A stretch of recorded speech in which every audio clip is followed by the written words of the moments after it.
Hello, Christian. Hello. Hello, everybody.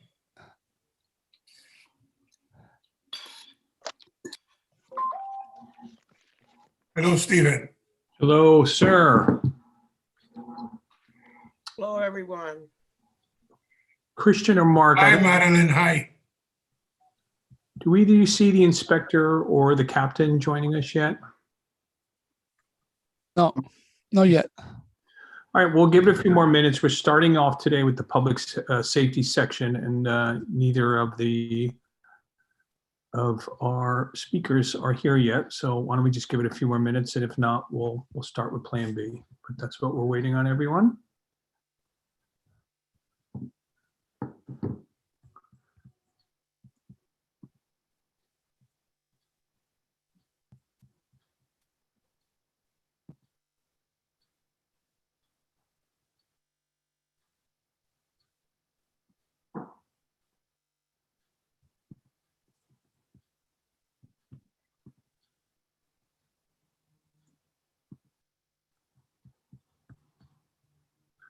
Okay, well, why don't we move to, we'll play a little Plan B here, but I think we've got enough of us here, so I'd like to call the meeting to order. And welcome everyone to the March CB7 board meeting. We got a full agenda, so I thought to jump in. We're starting out with the public safety session. Though I'm going to do another quick look. I don't see. And Mark and Christian, I don't think our speakers are here, correct? I don't see them. Vote on the minutes? Okay, so do we want to vote? That's a good call. So can we confirm the minutes from our last meeting? I move to approve. I second. Great. I think the CO of the 2-4 just arrived. Great. Well, do we have unanimous consent on the minutes? Yes. Aye. I'm abstaining. Aye. It's Clary, I'm abstaining. Okay, so I believe we have an aye, Clary abstaining. And Andrew's abstaining. Great. Okay. Inspector Yaguchi, are you, we've started the public session. If you're prepared to start, we'd love to have you give a report from the 24th precinct.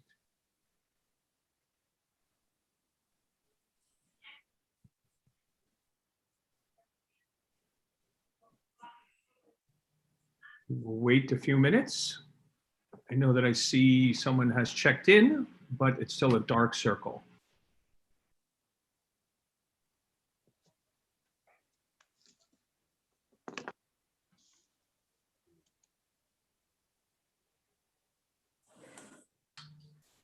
I see Captain Zuber coming in as well, so perhaps we'll wait for him.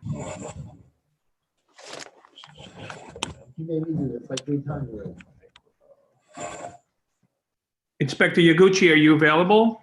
Yes, I'm sorry. Just last minute stuff. Hello. It's all that technical stuff, you know? Yes. It never works when you want it to.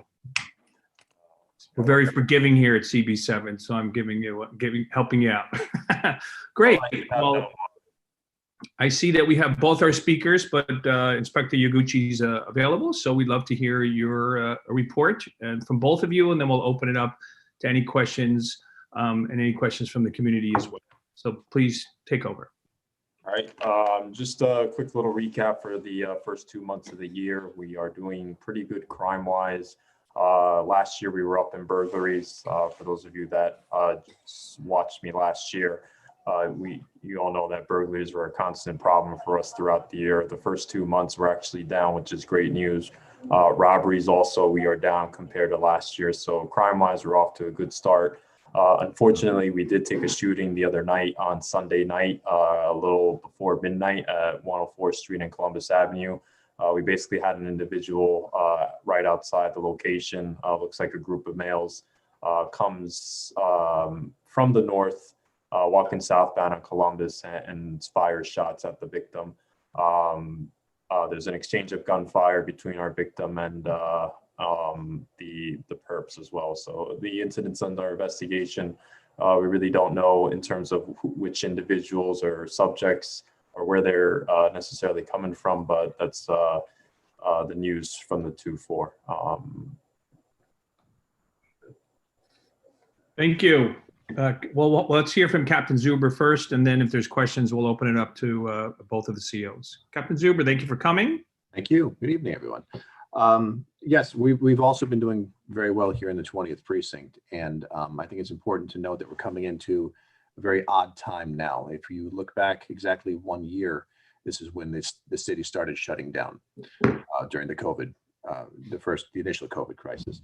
So when we start talking about our crime numbers going forward from this point on, they're going to be drastically skewed. So I'd like to really stress that and show that as of the end of the last week before the COVID crisis last year, it shows really just what good work is being done here. And we finished last week low by about 35% overall from the year prior. So it really shows the work that's been going on and the trend that we hope to continue. Even though as we go forward now, we're going to be seeing technically an increase in crime, that's not real data because last year you just there's nothing to compare that to. Most notably, last week we had 2 incidents where our neighborhood coordination officers were on the street being proactive, and in 2 separate incidents they were able to stop people, effect arrests, and recover illegal guns from the street. So those are two guns that are not on the street anymore. That's something that doesn't happen all too often here on the Upper West Side, and we're very, very happy that we're able to get them off the street. Great. So I know, let's open it up to questions. I see Richard, your hand is raised, and I think Christian will also find out if there is anyone else. There's one person from the public. Okay. Well, if anybody else, any of our other members want to raise their hand, please do so. And Richard, go ahead. My hand was raised because I was voting on the minutes. Oh, okay. Well, we're moving along very quickly here. So, but we do have, I think Ken Coughlin's hand is raised.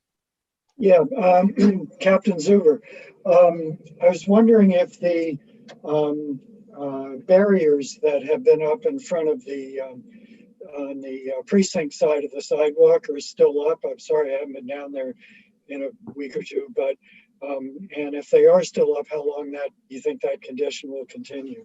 Because it is obstructing the sidewalk for pedestrians. No, we were able to take the barriers down several months ago that were on 82nd Street. However, this past weekend, because of a planned protest and planned march that was taking place, we did put them back up just so that we would have the extra security, but they were taken down by the end of Sunday night. Okay, I was actually talking about the ones that are just on the sidewalk. The ones directly in front of the precinct? Yeah. No, those are going to remain. That's something that has come from higher authority. We need to have some kind of a standoff distance between the building itself and anybody who would like to come in front. That's just a way of us being able to check who's coming in to make sure that it's safe for everybody as they're coming in and out of the station house. It's a way for our station house security post that's mandatory to be able to have a little bit of a zone of safety when they're talking to people, asking them what is their business coming into the station house. Are they there to report a crime? Are they there to pick up property, just ask a question and things like that. Is this standard in every precinct now?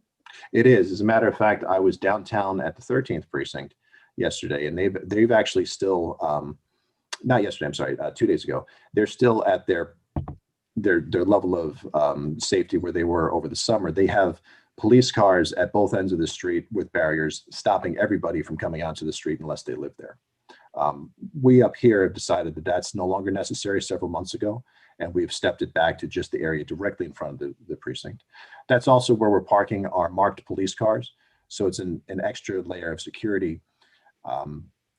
Where the barriers are, that's actually an open sidewalk so that pedestrians can walk past and not have to worry about the police cars backing up into them. Okay. Thank you, Ken. I did want to take a pause just to make a brief announcement, which is to all of the attendees in the chat should be a list for anybody who wants to sign up. I know some people are used to that and they're doing so, but I wanted to make a reminder. If someone were to sign up now for the public safety session, we will definitely have time. I know we have one. There's several members now who are going to ask questions, so there'll be plenty of time to get to them. But I did want to remind everyone again that there is a sign-up sheet, and Christian and Mark, who are kind enough to help me, will be monitoring that. So if we want to move on to the next member, Rich, I believe you had your hands up. Yeah, on the data point, for both Captain Zuber and for Deputy Inspector Iguchi, curious about two things. One is on traffic, just how the traffic numbers have been. And the second on the issue of how the numbers from this point on will be skewed if you look 1 year back. I'm wondering if it makes sense to look 2 years back, or what the best way is of getting some sense of how the numbers are doing given the anomaly of last year.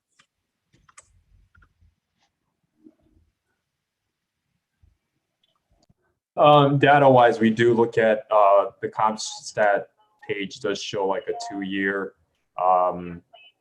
They have compared to last year, 2 years, 5 years, and further out even, because obviously we can't just compare it to last year. So that does give us some perspective. For instance, last year we had a significant increase in burglaries, but we looked at the 2 years numbers. But even looking at the 2 year numbers, there was a significant increase. So we do look at, as you mentioned, numbers farther out than just a year. So we don't read too much into the numbers. And obviously last year, basically starting a couple weeks from now, you had the entire city shutting down. So you have less people out. So we would expect just naturally that more crimes would take place in the next, I guess, starting March 17th, 16th is when the shutdown began about a year ago. So, but we do try to keep that the historical numbers in mind, not just the year prior. Great. And then the second question was just overall traffic numbers, how things are trending. For us, the traffic numbers, general collisions are still down. Again, last year we had an unusual year just because you had less vehicles on the road, significant decrease in the number of accidents or collisions out on the road. Less pedestrians, obviously, so you had a significant decrease. Up to this point, right now, we are still recording a decrease compared to last year. Just as an example, we recorded about 69 collisions, or we did record 69 collisions this year so far. Last year, we were up to 116. Pedestrian collisions are about even. Those are one of the key indicators that we try to look at pedestrian safety. 9 pedestrian collisions this year compared to 10 last year. So pretty much right now, up to this point last year, we're about the same. Thank you. I can echo that in the 20th precinct as well. We are seeing exactly the same trend. We are markedly down from last year, but if you look back, as Inspector Iguchi just said, to 2 years, we're still trending down. Thank you. Michelle, you're up. Hi, this is just a little community thing for the 20th precinct. I live at 80th and West End, and there are probably 4 or 5 sets of police barriers at the corner that are not being used to barricade the street. I have been there for perhaps 3 or 4 months, but I kind of lost track of time. They got snowed on, they got pee-peed on by the dogs, and they attract garbage. They're sort of like disassembled, but on the corner. You may not know about that. And from a community point of view, if you could take them away. From an attorney's point of view, they look like an accident waiting to happen. But thanks. You may not know about that. I don't know why they were there. No, and actually, off the top of my head, I can't think of why they were there either, especially for that long. We're too far. Maybe I have no idea, but if somebody could look into that, thank you. We're going to get them taken away right away. We don't, the precinct itself, we don't actually control our own barriers. That comes from a different command. Yeah, So they may have so been I dropped heard. off and forgotten about. If Uh-huh. they've been PP'd on, I'll have somebody else do it. I won't do it myself. Yeah. And we're going to have to caution you, Michelle, on the word PP moving forward. But we're going to move on. Okay. Sorry about that. I don't usually use that language. My apologies. But, Thank you. okay, let's move on. Peter, you're up, sir. Thank you. I live on 88th Street, right behind a fire hydrant between Amsterdam and Columbus. And in the last several months, there have been several cars that just park there for sometimes hours, sometimes even several days. And it's rare that they've been ticketed. One or two have been ticketed, but they block the hydrant, and that's pretty dangerous, you know. And to see them blocking the hydrant for more than a day or two is pretty unnerving. We haven't seen very many police on that block compared with years past. I know Andrew lives on the block also, and maybe he would agree with me. I don't know, but it's been a increasing problem of late. Yes, I've noticed the cars in front of the hydrant as well, Peter. Yeah. You said 88 in the West End? 88 Columbus, Amsterdam. I'm sorry. North side of the street. Yeah, right. All right, we will definitely check it out. Thank you. Thank you. Sorry, Robert, your turn. Okay, thank you. It's for both commanders. Is there, I know there used to be periodic reports on on gun trafficking. Is there such a thing that there was a time when South Carolina was the source of a lot of guns, and other states, guns being trucked in and so on? Is that still a situation, or is it so scattered that it's unmanageable, untrackable? I think there's just in general, we do know of instances, specific instances where that is happening. But in terms of like where each, you know, statistically, I can't tell you like which states it's coming from, how many. We certainly have instances where we have guns that show up here that are either traced back to stolen guns in other states. So I do know specific instances, but in terms of like the data, how many from each state, that I don't have that information for you. But there are no international, so coming in from other, well, our neighbors are Canada and Mexico, and so we don't have shipments of guns, is what I'm getting at. I'm not saying that it's not happening. We just, from what we're able to find out, we do not have that, but I'm not going to sit here and say that's not happening at all. I don't have that information for you. Thank you. We do have units that their entire reason for existing in the police department is to track gun violence around the city. And every time we come across a firearm, whether it's legally possessed or not, we do take certain tests so that we can track that gun, the ballistics that come from it, the ballistics that are internal to it. And they actually do plot that out, and they see how sometimes not only are they coming from out of state to begin with, but once they're used here in the city, they're used repeatedly throughout. So they kind of cycle around. Once a criminal decides to use a gun for whatever reason, it's rare that they will retain it themselves. They'll put it back out into general population and sell it. Right. Thank you. Thank you. So before we move on to the public, I would ask perhaps Captain Zuber, if you could comment. I know there was a lot of conversation about whether we call it trash or the buildup on Columbus and 76. There was quite a bit of emails, and perhaps if you could just update the board and the community on that. My understanding there was a positive outcome today, and perhaps a moment on that would be judicious. Yes, I'm very happy to say that yesterday we were able to get all parties involved back there, and that there was a significant cleanup done, that the entire area was removed. I have before and after pictures that I can share with the board later on via emails if you don't already have them. What's probably not as well known is this is an effort that's gone back several months. We had a self-initiated case here within the 20th precinct. We did take that. We took our own pictures. The individual who was involved, we did everything that we could, offering him services, offering to help him to remove things. And we had very mixed results, not the results that we were hoping for, just internally. And over the last couple of months, we've taken it to the mayor's office. The borough president has been a big help with that, and our own higher ups in the department, working with our partners in sanitation and DHS. We did two prior joint operations with those outside units, again, going there, offering him any kind of assistance we could, asking if we would be able to clean up that area, again, with mixed results, not what we were hoping for.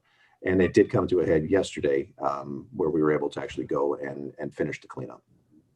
Well, I just wanted to note that I thought it was a very compassionate as well as patient effort, because I've sort of monitored it from the beginning. So I want to commend you, just want to commend you on the approach it looked. I wasn't there yesterday, but it certainly looked like it was done in a very, I think, empathetic, compassionate manner, but something that needed to be done. So I want to Thank you. note of that.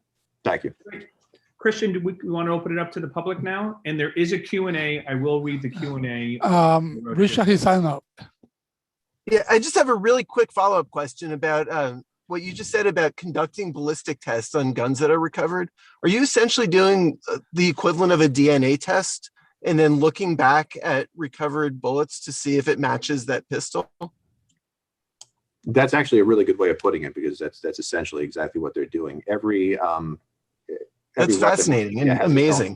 Every weapon has its own fingerprint. If you really get down into it, not just the rifling marks in the barrel and how the bullet comes out, but also the spent shell casing has its own mark. The individual tool marks in every single gun have kind of their own fingerprint to them.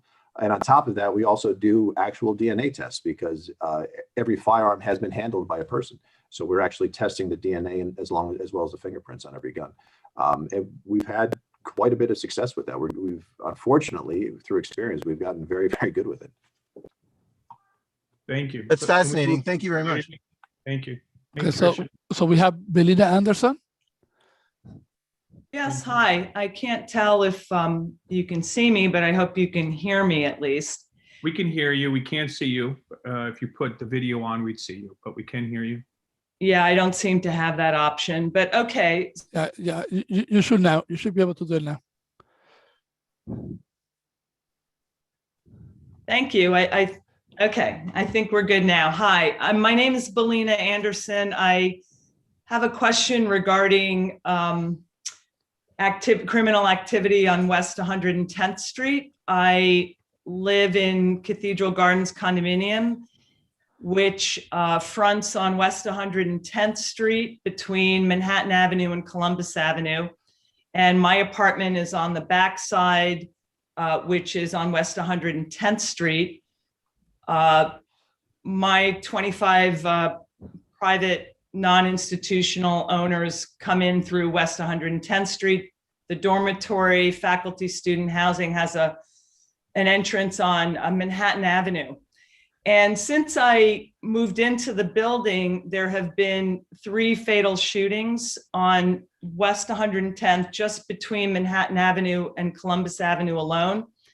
One of which was just this past summer.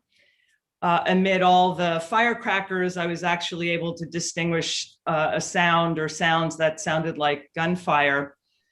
There's a community garden on West 109th Street behind the building. It's never been opened, and I won't go into that this evening, but I'm curious about the precinct's response or information about activity along this block. It's very particular. 2 of the shootings alone were just at the intersection of Columbus Avenue and West 109th. I do not see, it's not a particularly beautiful neighborhood architecturally, or it's not that distinct in any other way that I can tell.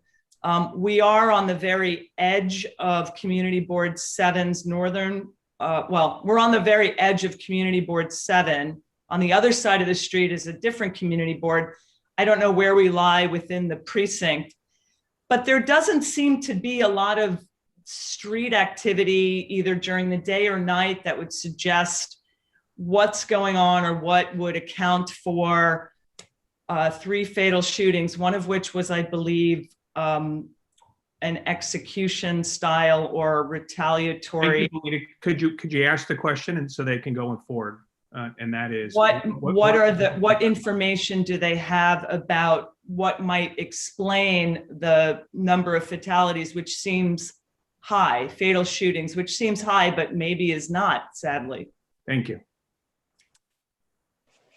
Hello. So last year, just as a note, we did record 9 shootings in the 2-4, which was a significant increase from the year prior, which recorded only 1. So you are right in general that the 24th, which covers from 86th Street to 110th Street, did see a significant increase in gun violence. Just specifically to your block, we did take a homicide on 109th Street from Manhattan Avenue to Columbus, and in July, I think, and there was another one back in January of 2020. As soon as the year opened up, there was another homicide. That was a domestic related shooting. So those were the 2, I think, fatal shootings that you're referring to. In terms of what's going on up there, 109th Street, 110th Street, a little bit different issues that we're seeing further south around the Douglas housing developments. So the instances that you refer to are kind of confined in the sense that you don't have these rival groups that are going back and forth, kind of retaliating at each other. The 2 instances that you refer to on 109th Street are really 109th Street and actually 107th Street in Manhattan are kind of they're conflicts, I should say, between 2 people, and they were kind of limited in that sense, of that we're not concerned about retaliation between 2 groups and whatnot. Not that that should make you feel any better, but that's really the extent to what I can tell you about the 2 incidents there. I will tell you this in terms of every shooting that we take, or any gun-related violence that we take, we look at it very closely. We work with our partners in the Manhattan DA's office. We actually work with somebody exclusively that deals with all the shooting incidents in the 24th precinct to try to find connections and try to find ways to maximize prosecution, especially for those that keep showing, that are repeat players, so to speak, in these shooting incidents. Thank you for your time. Christian, is there any more? No other member of the public. Okay, there was, I know, 2 in the Q&A that I'll go through. One is from a Holly Grossman. It is, thank you for the important work. I'm curious whether you feel adequate support for the community in light of the defund the police movement, and what steps, if any you are taking or could use partnership from the community on the terms of strengthening relationships between the local community and the police. Further, are there services or resources that you see a need for to alleviate the burden in your officers, i.e. mental health, homeless outreach in the neighborhood? So that's for either of you. Any brief thoughts? Well, thank you for thinking of them, for thinking of the officers in general. That's shows you right there that it's a step in the right direction. This has been the most difficult year, and when it's the most difficult year any of us can remember for many reasons. Chief Monahan, as you know, is the chief of department, and he's stepping down. In his interview last week, he mentioned that in his 39-year career with New York City Police Department, this last year is the most difficult that he's ever experienced for many reasons. The officers that I feel the worst for are the ones who came out of the academy last year, because they don't know anything different than what they stepped right into. And it's definitely been a trying time. We see that we still do have tremendous support here in this community, in other communities around the city in general. And we're always looking for partnerships to build on that. I know we constantly, I'm sure Inspector Yaguchi has the same kind of interactions that we do here in the 20th precinct. We constantly have members of the community, members of block associations, local residents, business owners in the office, exchanging ideas and always offering to help in any way they can. If that sounds like something you'd like to do, please contact us. We would love to work with anybody. Thank you. Anything you want to add, Inspector Yaguchi? We just really appreciate when we're out there. I know the cops, they tell me all the time when they are out there, the amount of people that come up to them and just thank them for their work. And that question is indicative of that. Please do know that those comments, especially I know for myself, when I'm out there and I hear it, it means a tremendous amount. And that's when we know that through the,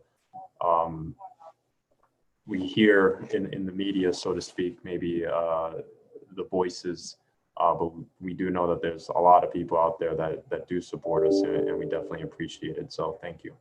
Thank you. The last question is for Captain Zuber, and it gets us back to the issue on 76. And the concern is from a John June who just expresses if there's a reason why it took so long. So, and maybe you can explain the process that it got taken.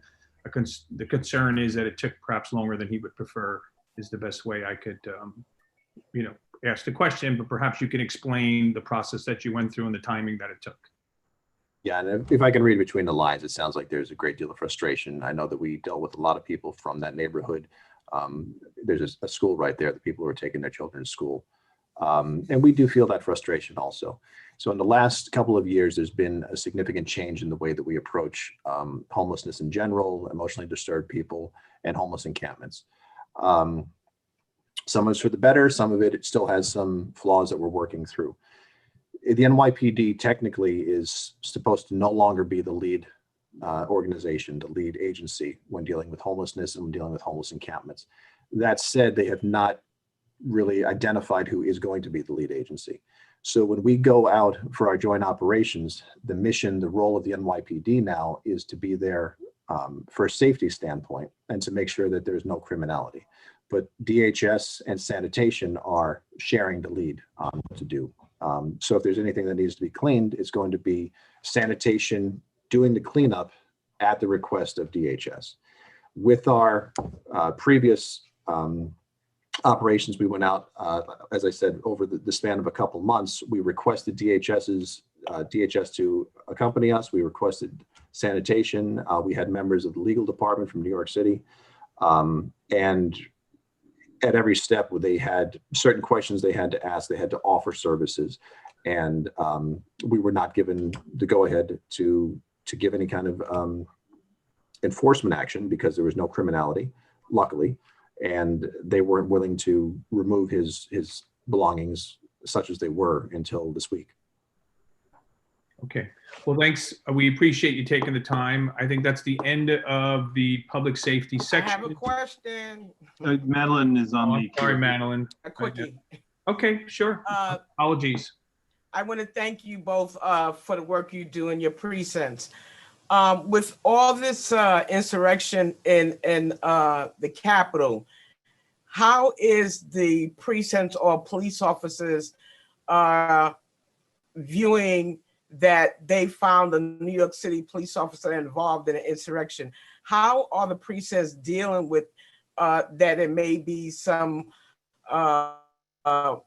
white supremacists lurking and might be the cause of some actions towards Black people in our community? How do you feel about it, and what actions maybe are you all taking? Well, I think any of us, what happened in the Capitol, I think regardless of political opinion, is unacceptable. And I think if you go across any organization, whether it's the NYPD or MTA or other, these people are affiliated with many, they work in many different places. Me, I'm a big politics fan. I like to discuss politics. I think that's what this country is about, to basically disagree and be able to talk about those differences and understand each other better. I enjoy political debate. I encourage it internally, obviously, but publicly, we are not allowed to state our political opinions. You should never be able to see from what I say publicly who I voted for in the previous election. And that's something that I think is very important, being a member of law enforcement, that you feel that the public feels that we enforce the law impartially. So, like I said, what happened in the Capitol, I think anybody would say, regardless of your political opinion, that that was not a good day for the country. I'd like to add just very quickly, we're always evaluating ourselves. We're always evaluating our members. And yes, something that happened like at the Capitol is going to put this into a very clear focus, but it does not take one extreme incident like that for us to constantly be doing that evaluation. We're a very large organization, and we recruit from the human race, which means we are going to have flawed individuals here. It's incumbent upon us to make sure that we recognize that right away and that we take the correct action, or we take action to correct that, which I think is something that we've always done and we will always continue to do.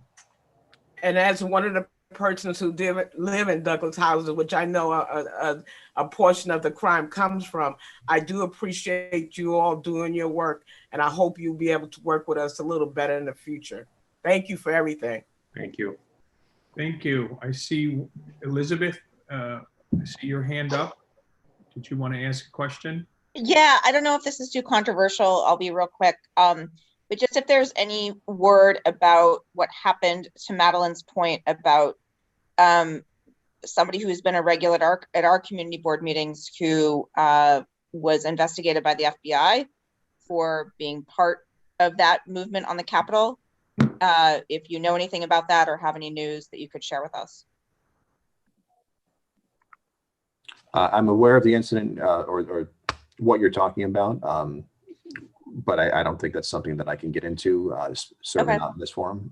There is still an ongoing investigation. Okay, thank you. Thank you. So any more hands? Just that's what I should have asked before, but I see nothing more. So now, if I can, I would just like to introduce somebody. This nice young man who's been sitting behind me. You guys are probably wondering why he was here. If you could, this is our new NCO sergeant, Sergeant Alta. He has almost 10 years on, 9 years. He started out as a cop in the Bronx in 2012. He got promoted last June. He's been with us since then. And he's going to be our new NCO sergeant. So I won't take up too much of your time, but I just wanted him to introduce himself to all of you. So sure. Congratulations, sir. Congratulations. Thank you. Thank you. Good evening, everyone. It's a great opportunity that the inspector has given me, and I look forward to working with each and every one of you. You will have my contact information and the officers that you already speak to in regards to these sectors that are there. I'm going to do my very best to address the double parked cars, the barriers, or anything else that is quality of life. I'll do my very best, but once again, this is my first day on the job. I'm going to learn as fast as I possibly can and do my very best to accommodate you guys, the residents who do love what we do, and we do appreciate every one of you who do come up to us, me as an officer and as a supervisor, saying thank you. So thank you again for taking the time, and I'm not going to take too much of your time, guys. So thank you. You guys have a great evening. Thank you. We'll give you a big applause. Welcome aboard. And I wanted to thank both the 20 and 24th for coming to this. It's a big part of our meetings. I know a lot of people ask about it, so I appreciate you working with us, with me, and we look forward to future meetings. But again, once again, thank you very much for coming and answer the questions and make yourself available to the community today. Absolutely. Thank you. Thank you. Thank you. Great. So let's move on. And Christian, could you, I think we forgot to put up the agenda slide, but maybe I'll just walk through the business section quickly. I can put it up if you want. Yeah, why don't we pull that up and I'll walk through that. So we've got a pretty busy business section today. So we've got 5 sections.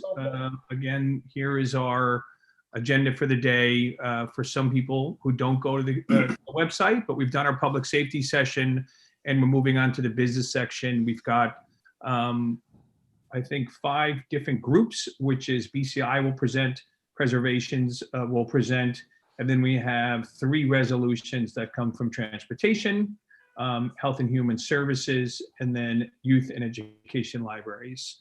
And then we will move on to the community session.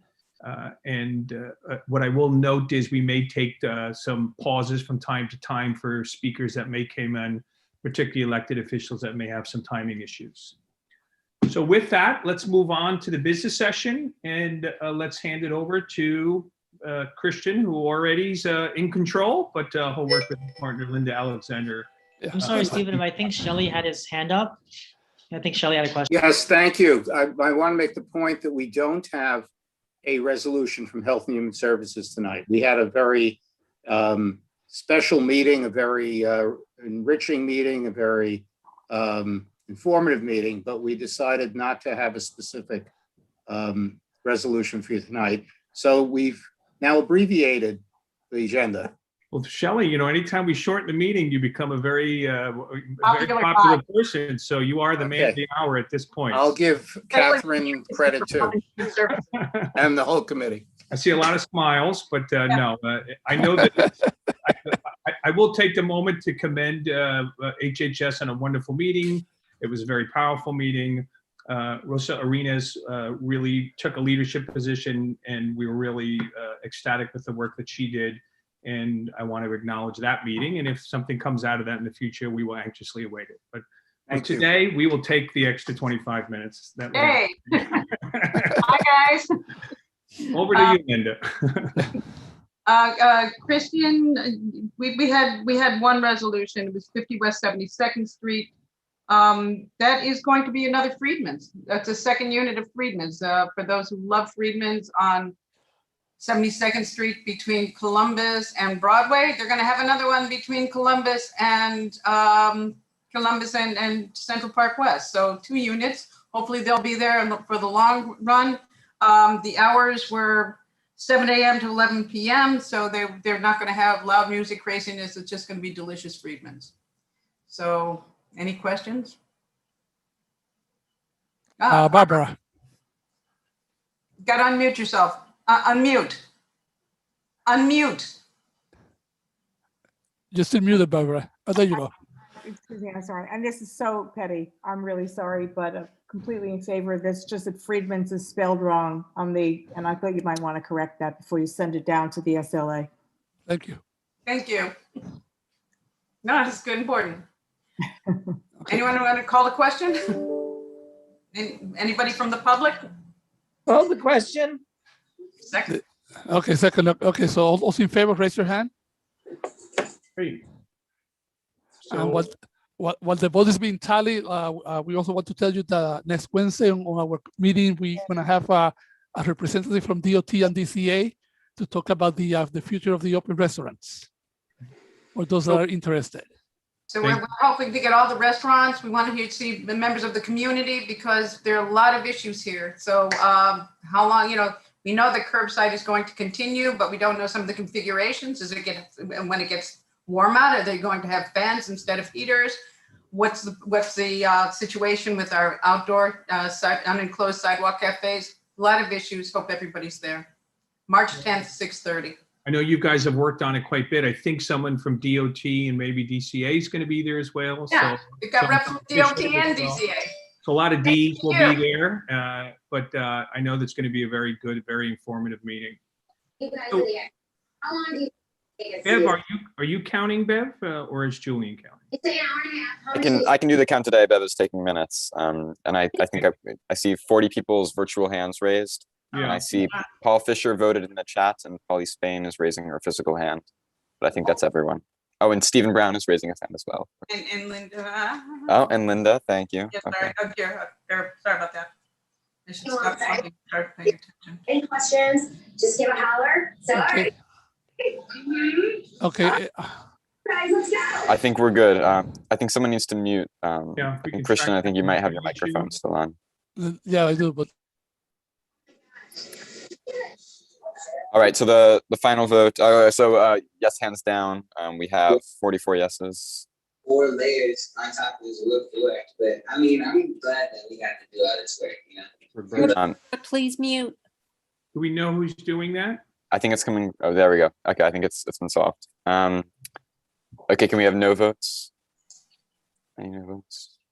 Okay, seeing none. Any abstentions? And anything due to cause? All right, then the final vote is 44,000. Okay. Wonderful. Oh, wait, can I just add one more thing? I'm sorry, guys. We also had a presentation from Natalie Mendel, Director of Business Recovery at the Manhattan Chamber of Commerce, and Alejandro Martinez, Small Business Resource Network. It's on they put it together a powerful PowerPoint. It's on our website. If anybody's interested, there's so much help for small businesses there and so much information on resources. So any small business person who wants to know about funding, please check out our website. Thank you. Great. Okay, let's move on to preservations and Kay and Michelle. Yeah, Kay, if you could unmute also. I think I'm we decided unmuted. to do this together. We're gonna sing Yeah. duet. This is 33 West 74th Street. The application came to us kind of, what they asked for is kind of vague, as you can see.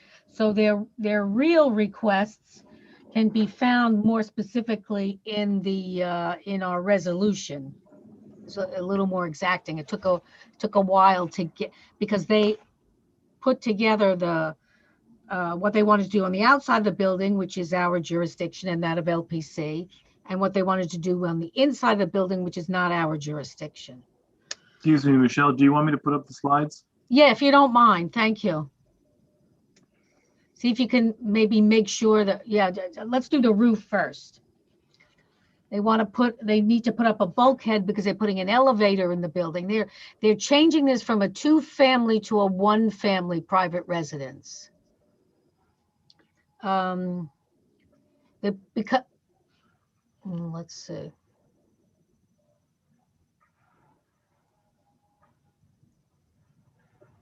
Yeah, this is the back on the left. Ay, ay, ay.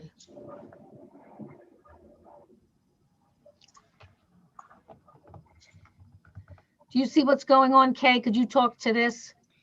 Sure. Yeah, as Michelle said, on the left, you see the rear elevation, the rear facade. You can see how the bulkhead at the roof sticks up there to a height of 11 feet and change. It is of a different material than the rest of the facade, which is something that Landmarks generally wants to see. We can talk, while we're looking at that, we can talk about the windows a little bit. There's a change in the configuration of the windows on the rear facade. Which is an L shape. Right? Yeah, That is an L shape. Yeah. Ken, can you show the before and after? Also, this is the after, right? That's the after. I'm not sure they gave us the before. I'll go through the slides. Yeah, we can see. This is an after because they want to put the staircase in. Everybody can see on the right. To the rear garden from the parlor floor. And these windows are new. Yep. And all of these windows are new, and the windows, yeah. I'll just leave it like that. So to make this staircase, they need to make a terrace. To make a terrace, they needed to change the windows from windows to a door, to the terrace, to the staircase leading to the backyard. On the rear facade. Not as much on the, oh, okay, where are we? Sorry, I'm just trying to find your, the detail of the windows. Yeah. Yeah, here we go. Okay. That's the prior. Right. So we're looking at, this is on the rear, Mark? The windows actually are kind of the same on the front and the back. They're going from these 1/1 arrangements to these inward turning casements, remember? Casements, right. Yes. Right. We weren't that happy with the casements, but that appears to be what's done in other buildings nearby. And they're beautiful casements, wooden casements. Right. Oh, yeah, this doesn't help. Well, let's go back. Yeah, let's go back to the roof. Maybe that'll help, and we'll take it from the roof down. Okay. So there's a bulkhead in the front it'll be attractive, and it will basically hide any of the new addition from the street. This, of course, is a head-on view, which is rarely seen. There are a couple of chimneys that have to be extended because of the extended bulkhead. Code requirements, yeah. Yeah, and I guess one of them can be slightly seen from the street if you know where to look, or So they agree to kind of stay within code, but kind of tilt them back, the top back a little. Yeah. To make the chimneys invisible from the street. This was a recommendation of Peter. Yeah. Which they said they consider. I'm sorry. No, that's okay. I was just going to point out most of the work on the front facade is, with getting the windows the way they want them, but restorative work, and it really is a very beautiful building, and it seems like it will be. The front facade changes will be to replace the all the double hung windows with in-opening wood casement windows. Right. And that's as close as they could get to the history.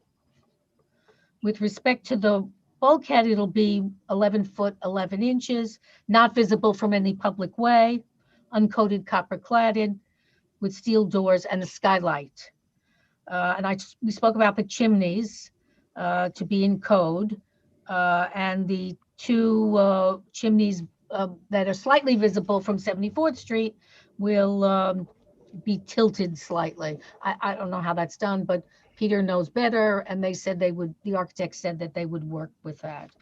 Can you show the adjacent buildings? You have Yeah, that's a good idea, because the bulkhead is not a standalone. It's the same height as the rooftop to the building next to it.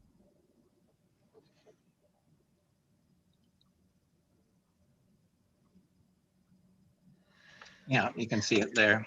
Yeah, that's the rooftop of the building next to it, and you can see their bulkhead with the glass doors and the skylight. Yeah, I'm sorry, Kate, go ahead. No, that's fine. Are there other questions about all that? You can kind of see the plan there. Again, I'm sorry that their application looks kind of iffy, but we did get very detailed in our resolution and our discussion. Yeah. The neighboring buildings look like toys. Yeah. They actually do in real life. Yeah, they're not, that reminds me, they're not changing any of the brick in the back. Actually, what? Yeah, except actually, for Michelle, one thing. Go ahead. Yeah, except for one thing. Okay, for whenever you get to that. You can do it, talk about it now. Okay, so in the back here where they're putting this, you can hardly see it because it's dark on dark.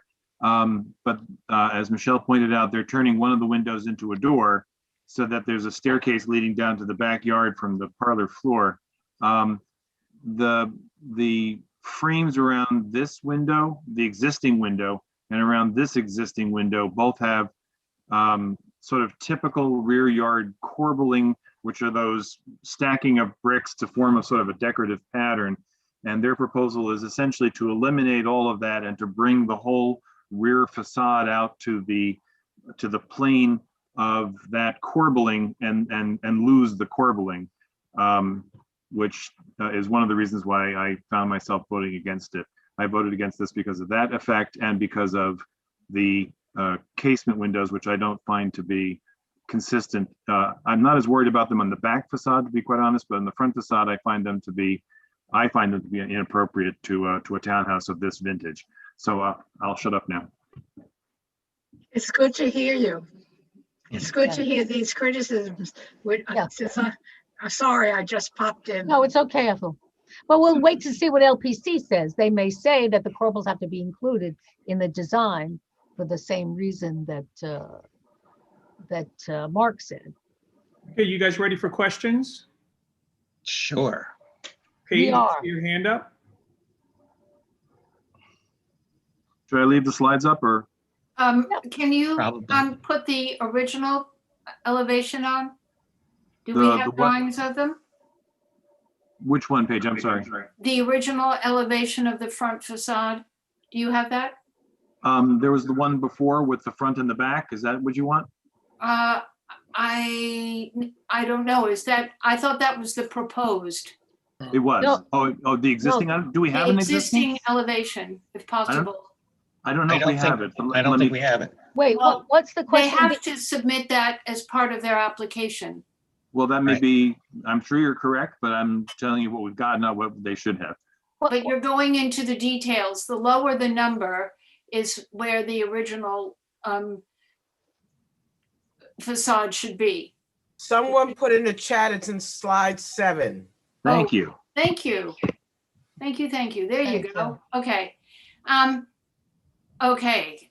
One of the concerns I have about certain presentations is that with all these notes and showing the original in black and white, it's very hard to discern what is actually being renovated, repaired, replaced, patched, sealed, painted, etc., and the material. I'm just cautioning people that there's an awful lot of change happening to this building that makes it look like it's from a different era with different materials that are not in keeping with the time period of the age of this building. So I guess the bottom line is I'm not happy with the way the windows are treated, the doors are treated. I think the material on the roof, even though it is suppressed behind the pedimented facade, the roof, it's got the wrong details attached to it. And I think this is a mistake. So I, for one, cannot support this project. I think the architect is here to answer good. some of those questions. Where is he? I think Because I'm surprised with the age of this building changing from wood double hung to steel casement, inward opening windows, adding details, removing brick corbelling at the back. I think that this is a very rich building, and I'm sad to see such a update, shall we say, when you could do a lot better preservation than this. That's all. Do we want to have the architect answer some I of don't the know. questions? It's my opinion. Um, we I having don't know our what we can do. questions? Can we offer the questions? Yeah, I have a question. I do too. Okay, we've got several questions. The only question is if Paige has a direct question for the architects if they're here. Why don't we have the architect answer, and then we'll go to the other questions. I see Richard, Madge, Ethel, and Jay all have your hands up, and we'll make sure that we answer your questions. But Brett Kearney. Okay. Jerry. Should I stop sharing so you can pull that person up?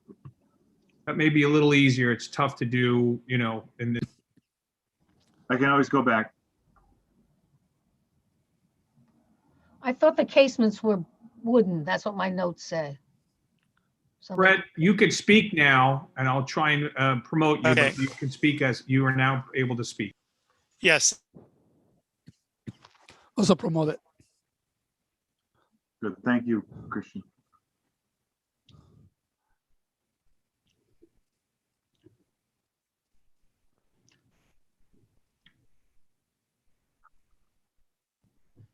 Okay. Is he speaking? Brett, you can continue speaking now. Thank you. You have to mute yourself. I'm sorry. Yeah, I was saying the casements at the front are going to be wood. The casements at the rear of the facade are a wood as well, except for the windows at the what I'm calling the where the corbel detail, what that Mark I think was referring to, where we're connecting the two corbels, that is going to be steel, and the doors and side lights at the lower portion at the garden level, those are steel as well. and the doors at the third floor, on the rear facade of the third floor terrace that goes out to the extension, those are steel, but the rest of the windows are wood casement. And then as far as the work on the front facade, we're just showing now just the replacement of the windows, no other work on the front facade. Okay, well, thank you. Why don't you stay on because there's other questions. And Richard, I have you as next. I was wondering what the rationale is for removing the corbels. Is there some architectural must that requires their removal? Well, basically, at the first floor, we wanted to replace these windows. Right now, those are large double hung windows, and we wanted to open up those, enlarge those openings to have a full height opening down to the floor level.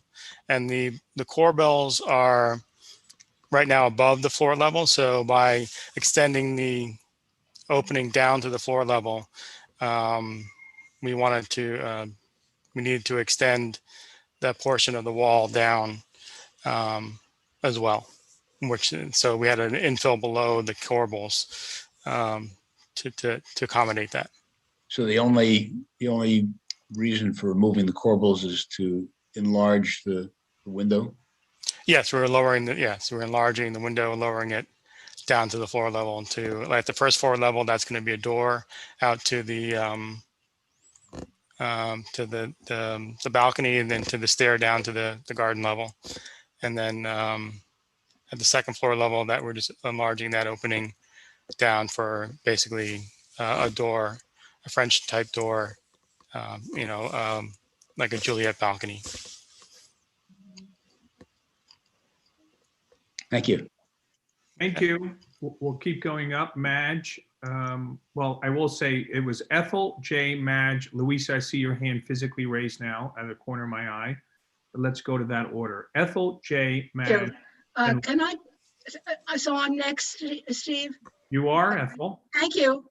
I did hear this, but could I just ask it again?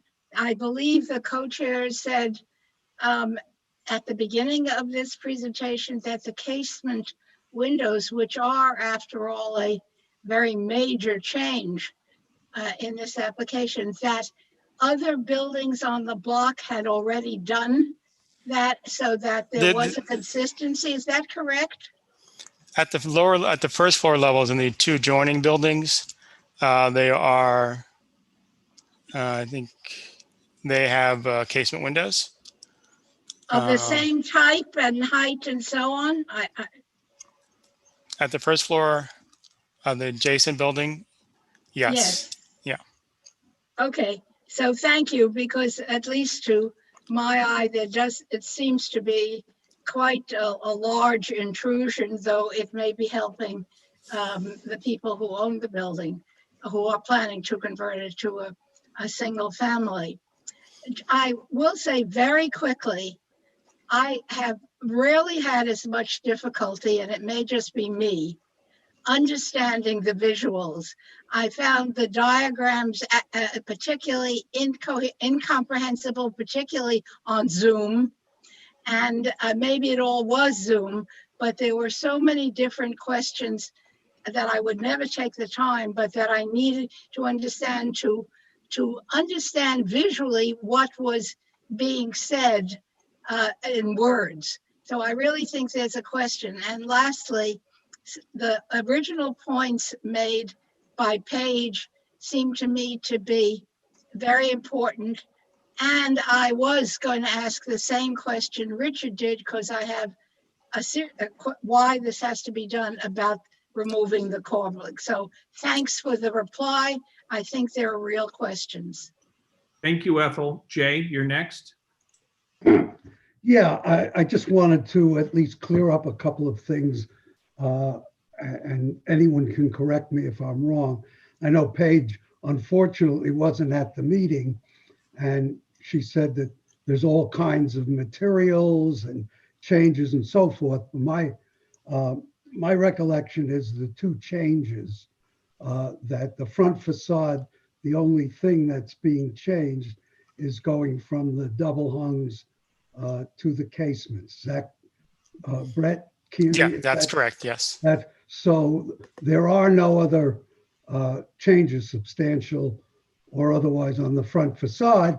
And we did have a discussion about the replacement windows. Generally, obviously, our preference when we review these things is to restore the configuration of historic windows. But what the information that we had at the meeting, Ethel and everyone else, was we had a tax photo, I believe, from the 1940s, and which showed the double hung windows, but there was nothing previous to that verified one way or another what the original historic windows were. So we used the neighboring brownstones as a context, not to answer the question as to whether the new proposed windows were historically accurate, but in the context of those buildings, whether they were appropriate.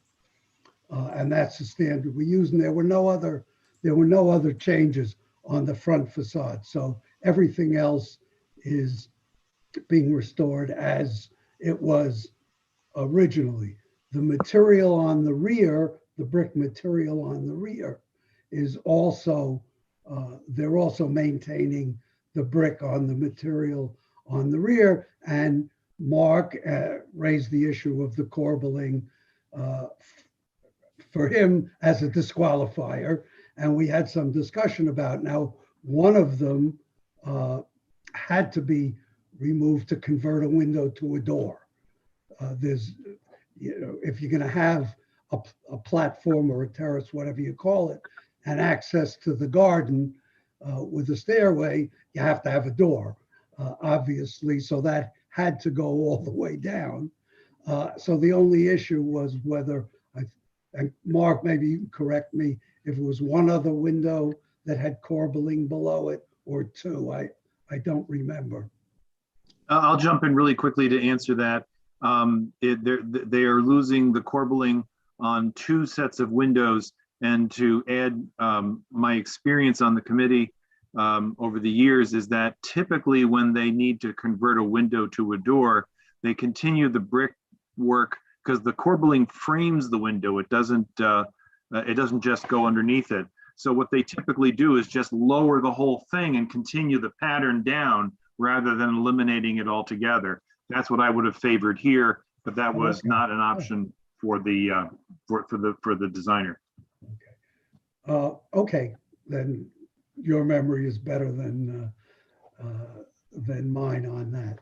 But in any event, just to be clear, really the only two changes are the windows on the front facade, and other than the addition of the stairway and conversion to a door down to the garden, is the change in the configuration with the elimination of the And the chimney as well. They have the chimneys were raised considerably, and they're very visible from 74th Street.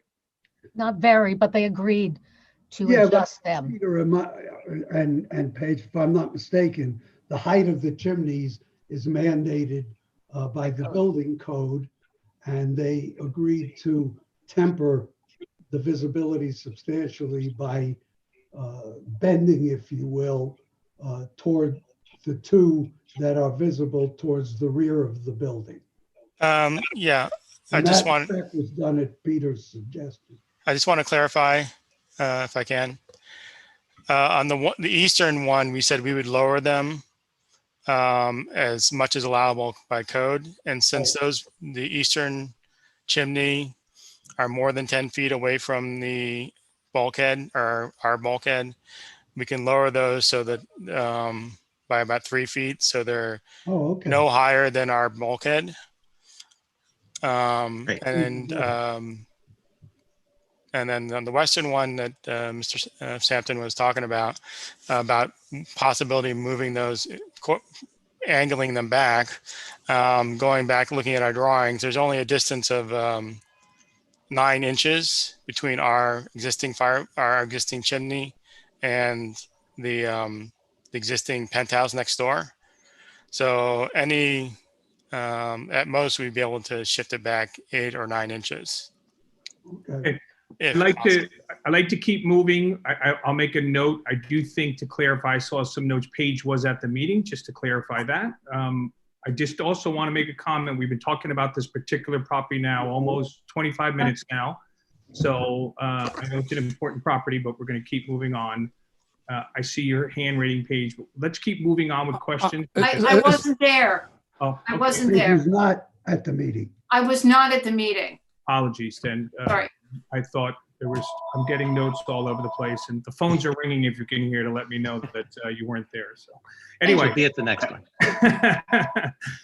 Let's keep going. But again, I want to note we've been talking about this property quite a while now. So we have Madge, we have Louisa, and then I believe Rich raised his hand as well.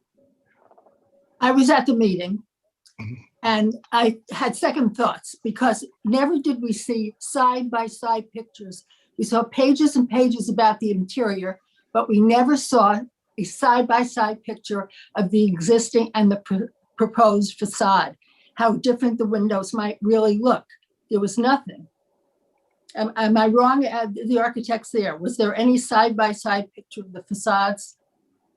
No, we did not have that for that meeting, no. Thank you. Louisa, and then Rich.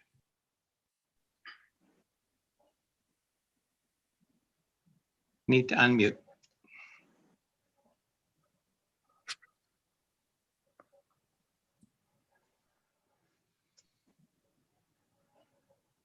You're still muted, Louisa.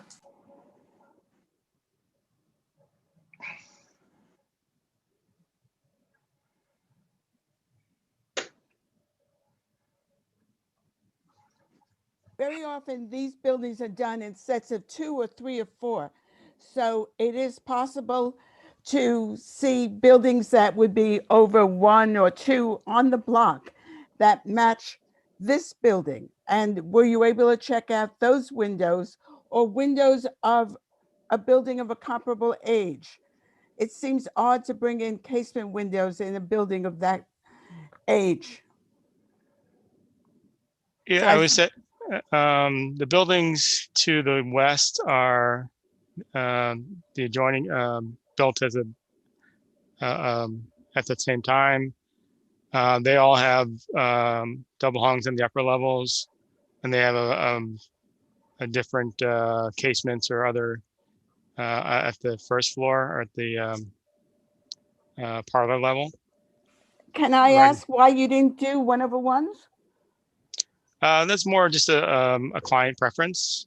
Okay. Yeah. Thank you. Yeah. Thank you, Rich.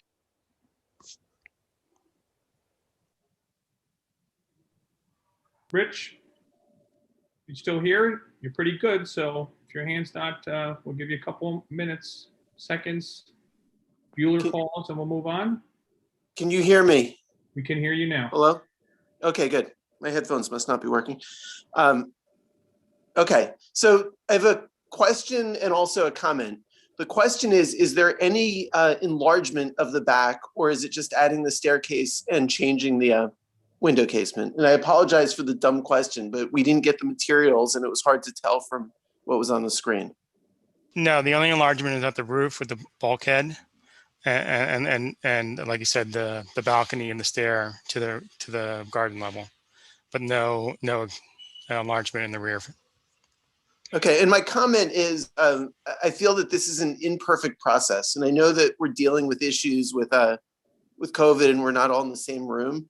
And I feel bad for the architect because it seems like there's some basic things that we don't know, but also we didn't get materials in advance of this, so we couldn't look at the drawings. There are issues with the drawings where there's not a clear before and after, and I hate to not vote in favor because of that, but I also hate to to not know how we're voting. And it feels like a number of other people are in the same boat where we don't know what we're voting on. And we shouldn't hold that against the applicant, especially in these extraordinary times, if it wasn't the applicant's fault. But also it's imperfect if we don't know what we're voting on. Thank you, Rich. You have to take some of the blame for that. Are we ready to call the question on this at this point? There are no public speakers signed up for this. Great. Yeah, but as to point, Rich, what is it that we're voting on? Well, we'll hand it back to the co-chairs. The resolution that we gave you. The resolution is to approve the application as adopted with some recommendations as being appropriate. We want to read the represent. Maybe you should just read the recommendations if it's not too cumbersome. Yes, our recommendations were as to investigate sloping the chimneys, and the architect has addressed that in different ways. One of them will be shortened, the other one is more challenging. And then our recommendation was to retain the original front window configuration. Okay, great. Are we ready to vote? Call the question. Someone going to second? We ready? You don't need to second. You don't need to second to call the question. Oh, well, there you go. Okay. So, all in favor? Yeah. To you, Julian. Raise your virtual hands and I will take down any physical hands that I see for yes votes. See, Stephen has his hand.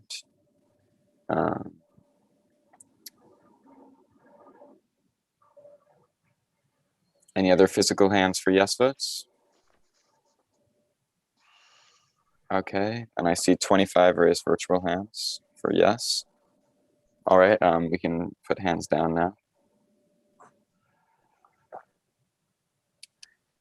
Okay, all opposed to the resolution, please raise your virtual or physical hand.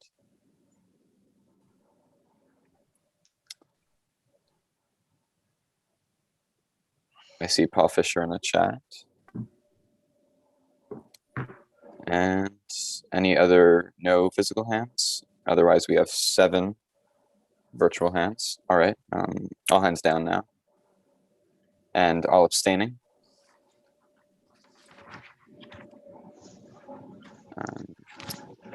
I see Louisa's hand. Any other physical hands? Okay, I don't see any more physical hands, and we have 9 virtual hands. Okay, we can put all hands down. And anyone abstaining due to cause? Andrew Albert, is your hand still? Oh, there you go. Okay. All right. It appears that we have the vote is 26 to 8 to 11 to 0. Thank you. Okay. To the next one. Oh, sorry. I think, do we have a dated LPC on this, Brett? No, I don't. I wasn't on. I was hoping for next week, but I didn't see it on the no, it's not on the agenda, and I haven't heard back from Carolyn Passion yet on a date. Okay, thank you. Okay. Thank you, Stephen. Okay, we're on to KK. Yeah, moving right along. The next one is way simpler, I think. As you can see from the resolution, this involves building 45 West 85th. It's between Central Park West and Columbus. The application is to replace a stained glass window on the 3rd floor rear. I don't know, Mark, if we've got a picture or two to show to help people see what's going on here. Not that one. Yeah. There it is. This is on the rear, but it's on the side of the rear, so it's minimally minimally visible. It's in bad shape. It's it's not acting as a window in the present configuration. It's walled off by or tiled off by a shower on the interior. Yeah, the shower stall in the interior. Shower stall.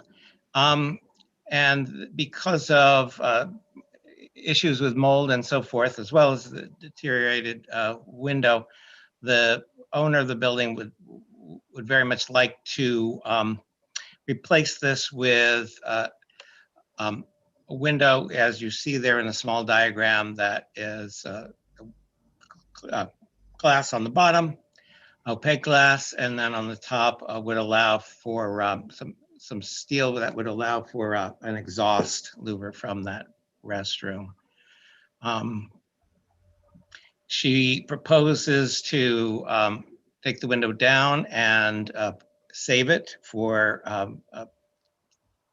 future restoration and use in some other, either part of the building or elsewhere. So that's it. Any questions or? Any questions? Mark, I see your hand up. Do we know, I don't really remember, do we know if this was original to the building? It's the only one on that facade or any other facade as far as I know. I don't think we know, and that wouldn't have been You're shown right. in text photos or anything. I don't think there are any other stained glass windows. At the meeting, I think they said there were a few remaining. I don't know if it was the same. Oh, is that right? Oh, okay, maybe a few remaining in the building, in the backyard, in the back. I'm not sure if it was the same building, but right in the general area, there were a few see. remaining that were basically disappearing. No, I think you're right. Thanks. Jill, I don't think that was so. I think there were no other ones in that building, maybe in the vicinity, but I don't think there were any others in the building. Yeah, I think that's what Doug said. I think that's correct. Right. Yeah, yeah, that's my recollection. Other questions? Call the question. Oh, somebody had. All right. Sure. All right, if we're calling the question, all in favor, please raise your hands.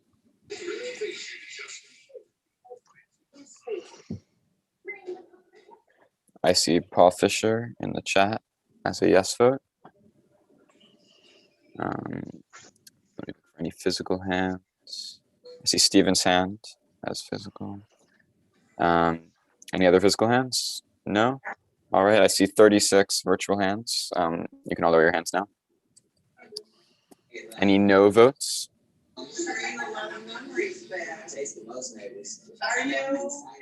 Can no votes please raise your virtual hands or your physical hands? I see Clary and Match. Oh, you're virtual, never mind. Any physical? Oh, I see Paige. That was yes. That was a yes. I didn't get my hand down soon enough. Sorry, who It's was Ma- that? That was. Yes. That's I just Match. can't Thank get- you. I can't get my hand down. Oh, sorry, I'm going a bit fast. Great. Okay. All right. So we just have Paige and Clarice. That's two. All right. And okay, we can put those hands down. And next for abstentions, please raise your hand.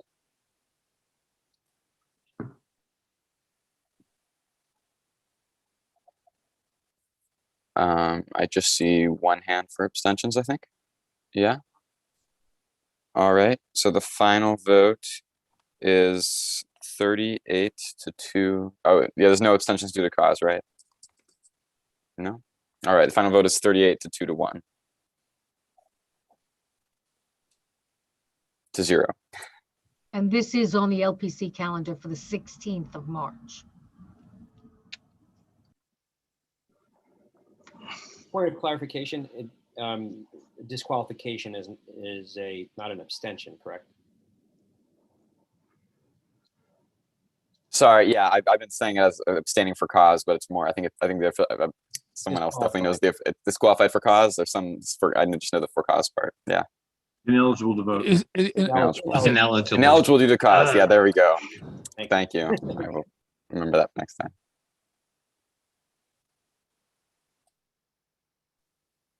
Okay. Okay, Last application is 304 West 89. It is not on the LPC calendar, and we voted to disapprove because they failed to appear at our meeting. And like I said, LPC doesn't have any application for them, so we'll wait for them to appear the next time. Call the question. Second. Why should we call the question? Would it be fair? You have to take a vote to We'll disapprove. have to take a vote to Yeah, disapprove. But I think, correct me if I'm wrong, an approval vote is to support the committee's disapproval. Correct. Without, right? Okay. Correct, yeah. Yes. A yes vote is a no. No, Right, exactly. So correct. clear. Call the question. Okay, all in favor to disapprove, please raise your hands. I'm seeing Paul Fisher in the It's a chat. vote to approve.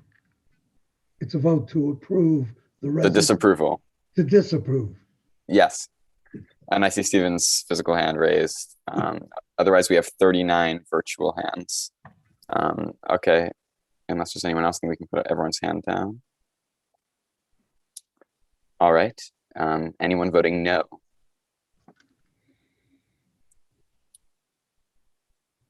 Okay, seeing nobody, is there anyone who is abstaining?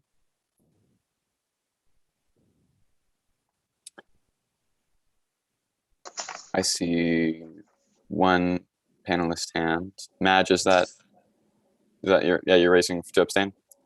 Oh, no, never mind. Okay. I think we have no abstentions. Is there anyone who is ineligible due to cause? All right, no one? Okay, so the vote is 41 to 0 to 0 to 0. Thanks, Kay. All right. Thanks, everybody. That's all we got. Thanks, everybody. Okay, I'm trying, I know we have somebody coming on, an elected official, and I don't want to start this. Trying to think out loud. I'm working some notes here. Perhaps what I would do is take a pause before we go on. And Gail, do you want to give your update now? I can do whatever you want. See if I'm fine either way. If you want me to, I can. Hold on one sec. I'm I'm not in a rush, so whatever is good for you. I can wait. Okay, give me a few months. Well, why don't you give your update and Okay. And then we have another speaker after you, and then we'll get back to the business agenda. When Julian is president of the United States, just, get your autographs now, everybody. Okay. Anyway, thank you very much, Board 7. And just a few things. I know that working with April and you, the fact that, and Barbara knows this only too well, the bid was really helpful on Columbus Avenue, figuring out how to deal with the gentleman who has much too much stuff. And I assume the city's gonna work with him in his apartment also, but I just wanna thank Councilmember Rosenthal, certainly NYPD, and all of the God of Riverside, Disney, Health Department. It took a lot of people, and I hope he doesn't return, but I just wanna say that's an example of why the community board exists, why the local agencies coordinate, etc. 76, 77. The gentleman with too much stuff. The helicopter task force, I know I keep talking about it, but we're making some progress. First of all, I want to thank NYC and Company, because I think I mentioned in the past that they had some business with 3 helicopter companies that were flying from over Manhattan, in any case, from New Jersey. And I understand it, they're trying to satisfy tourists, but this is not helpful. So they did, they are no longer working with these companies, and that's the end of that. And I want to thank NYC and Company. So we are also made quite a bit of progress working with mayors in New Jersey, council members in New Jersey. Obviously, Congressmember Nadler continues to work with his colleagues, and I'm sure when it's appropriate, he will talk about some legislation that he's working on. But to say that we have a robust coalition of New Jerseyite who are going to participate in our March task force, and it's very exciting to have this kind of collaboration. So we have Congressman who is Jerry Nadler's colleague. We have an assembly member, we have a senator, we have council members, and 3 mayors who have already agreed to participate. So it's a big deal for hopefully trying to solve a problem that is not solvable locally. You can really only solve it nationally. But if we can come together, hopefully we can actually put some pressure on the airports and the helicopter companies. I was very involved with the Lasker/Woolman rink in the sense that my phone and email were very busy when about 2,500 families saw they could lose their opportunity to skate with their kids and have lessons and so on. And I do think the mayor did the right thing to continue both Lasker and Woolman. Lasker, you know, is going to be renovated. So the issue is Woolman and who is going to be in charge of Woolman. I just don't understand why the city can't be the operator of Woolman Rink, just as they are and will be for Lasker Rink, or they will be for Lasker Rink. But then we don't have to go through the drama of a RFP. We could end up with a company that's not appropriate in drama. So I'm just saying something that you might want to consider, supporting Central Park Conservancy to be the operator of Woolman Rink in the future. I got to give certainly Speaker Johnson credit for his comprehensive planning bill, but I do think that I said this when I testified, it just needs a lot of public engagement in the process. If you're going to do something that is, it's not cookie cutter, but something that is very citywide, you have to have more thought about how Community Board 7 and other localities have input. So without getting into all the details, because I think it's a good idea, but the execution has to be very different. Same thing like with, Governor's Island, which is not in Board 7, but we love it. Doesn't matter where you are, beloved. It's nice, you want to have activity, you want to have 24/7, you need funding to do it, but you can't put a $20 or $30 story building on Governor's Island. That doesn't make sense. So again, more time, more thought, more input is the way it has to be. I've been talking, and certainly many board members know this, about the storefront vacancy database forever. We've been pushing the Department of Finance. They have extended the deadline for property owners to submit information about vacancies. So we hope that it'll come fairly soon. It was supposed to be available last week, end of February 2021. It's been in the works for about 3 or 4 years. But, COVID and other challenges, understandably, the data set is going to be a little delayed. We did publish an age-friendly report working with Academy of Medicine, which is such a great organization. And I think that we've done the police reform toolkit, and we are very serious about trying to think of affordable housing, which will, like everybody else, we're trying to figure it out. And very soon we will have some ideas about how to do that. I know that the open culture program applications opened yesterday, and I hope that there'll be lots for Community Board 7. One of the issues that the unions have been calling me about, no surprise to you, is to be sure that the artists participating in open culture get paid the wage that they deserve. Sometimes people don't understand artists, particularly now, need funding more than ever. And we're going to be talking about this at the Borough Service Cabinet in March with lots and lots and lots of agencies, because there are so many agencies involved in this project. I don't need to talk too much about vaccinations. Every Tuesday, and we did it today at 3 o'clock, we have a lot of people on the phone talking about vaccination. Manhattan Vaccination Task Force, you're welcome to join us.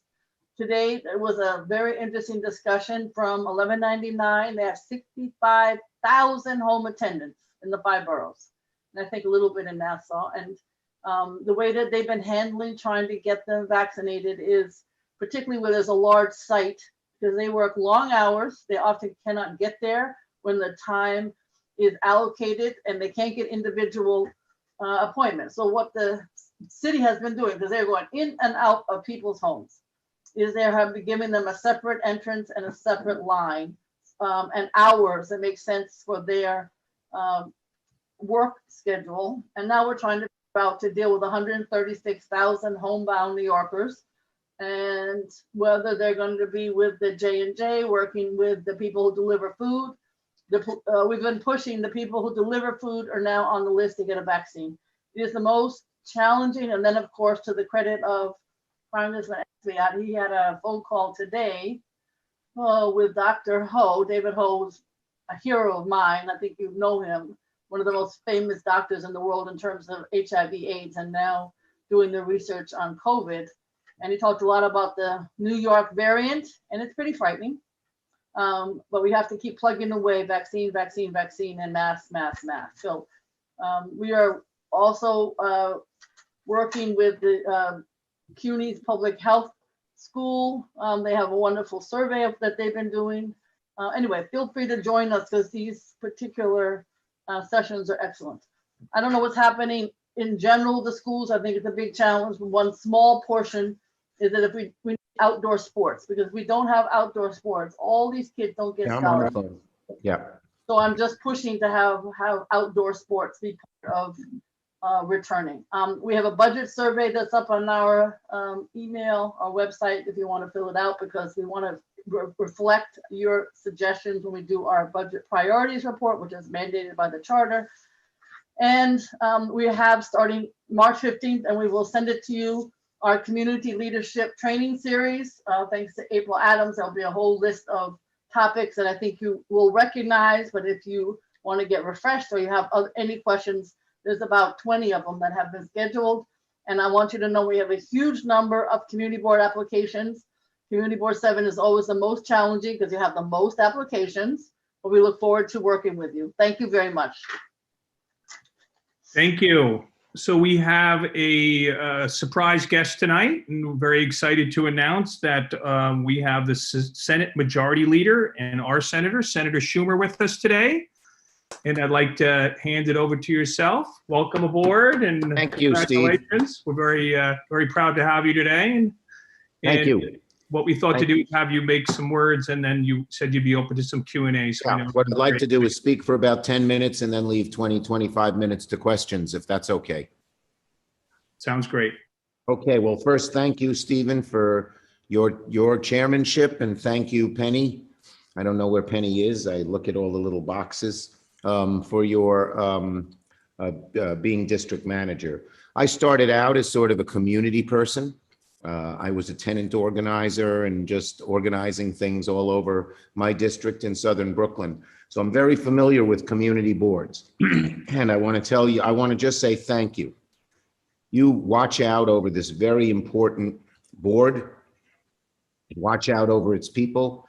You don't get paid very much. We know that. And I know how it is on a community board. When something goes right, wrong, you hear it from 100 people. When something goes right, almost no one says thank you. So I just want to thank you all first for the good work you do as members of this wonderful Board 7. What I'd like to do is first talk to you a little bit about my January 6th, which talks about what we want to do as leader, go over some of the things we've done and are trying to do for your board and for New York, and then open it up to questions. So first, January 6th. I would sum it up and say it was the best of times, it was the worst of times. That's the opening line in Charles Dickens' Tale of Two Cities. January 5th, as you may remember, was the day of the elections in Georgia. We all knew if we won those 2 seats, we'd get into the majority. And of course, I was on tenterhooks all evening following the results. Tuesday night bled into Wednesday morning. I was on the computer punching out every 5 minutes what's happening in Chatham County, what's happening in Forsyth County. Finally, at 4 a.m., they declared the winner. The 2 winners are Georgia Democrats, and all of a sudden it hit me. I'm going to be the majority leader. We're going to have a majority in the Senate, albeit 50, but it's still a majority. And my first reaction, of course, was a natural one of great joy. I had worked so hard and long and had so many setbacks in trying to be majority leader. And I'm sure you've experienced this. When any of you have had a goal, a very strong, important goal to you, and it took a long time to get there. There were logs in the way, detours, and you achieve it, there's a great deal of joy. But within a few minutes, I had another reaction that mingled with the joy.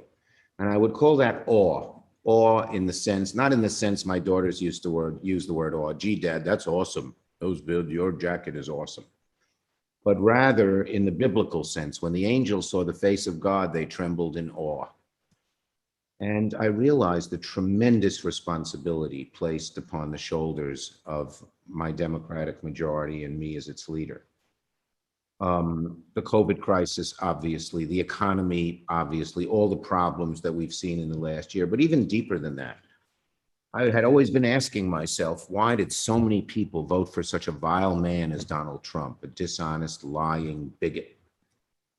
And one of the reasons was that they didn't have hope for the future. And when people don't have much hope for the future or can't map out their future, they turn to the choices of bigotry and divisiveness and blame. So we had on our shoulders the tremendous responsibility to provide a real bold kind of change that gave Americans hope once again. And that was the awesome part of this responsibility. I like to tell the story. I have interns every summer, and I have lunch with them. And they're very diverse ethnically and racially and religiously and geographically throughout New York and economically.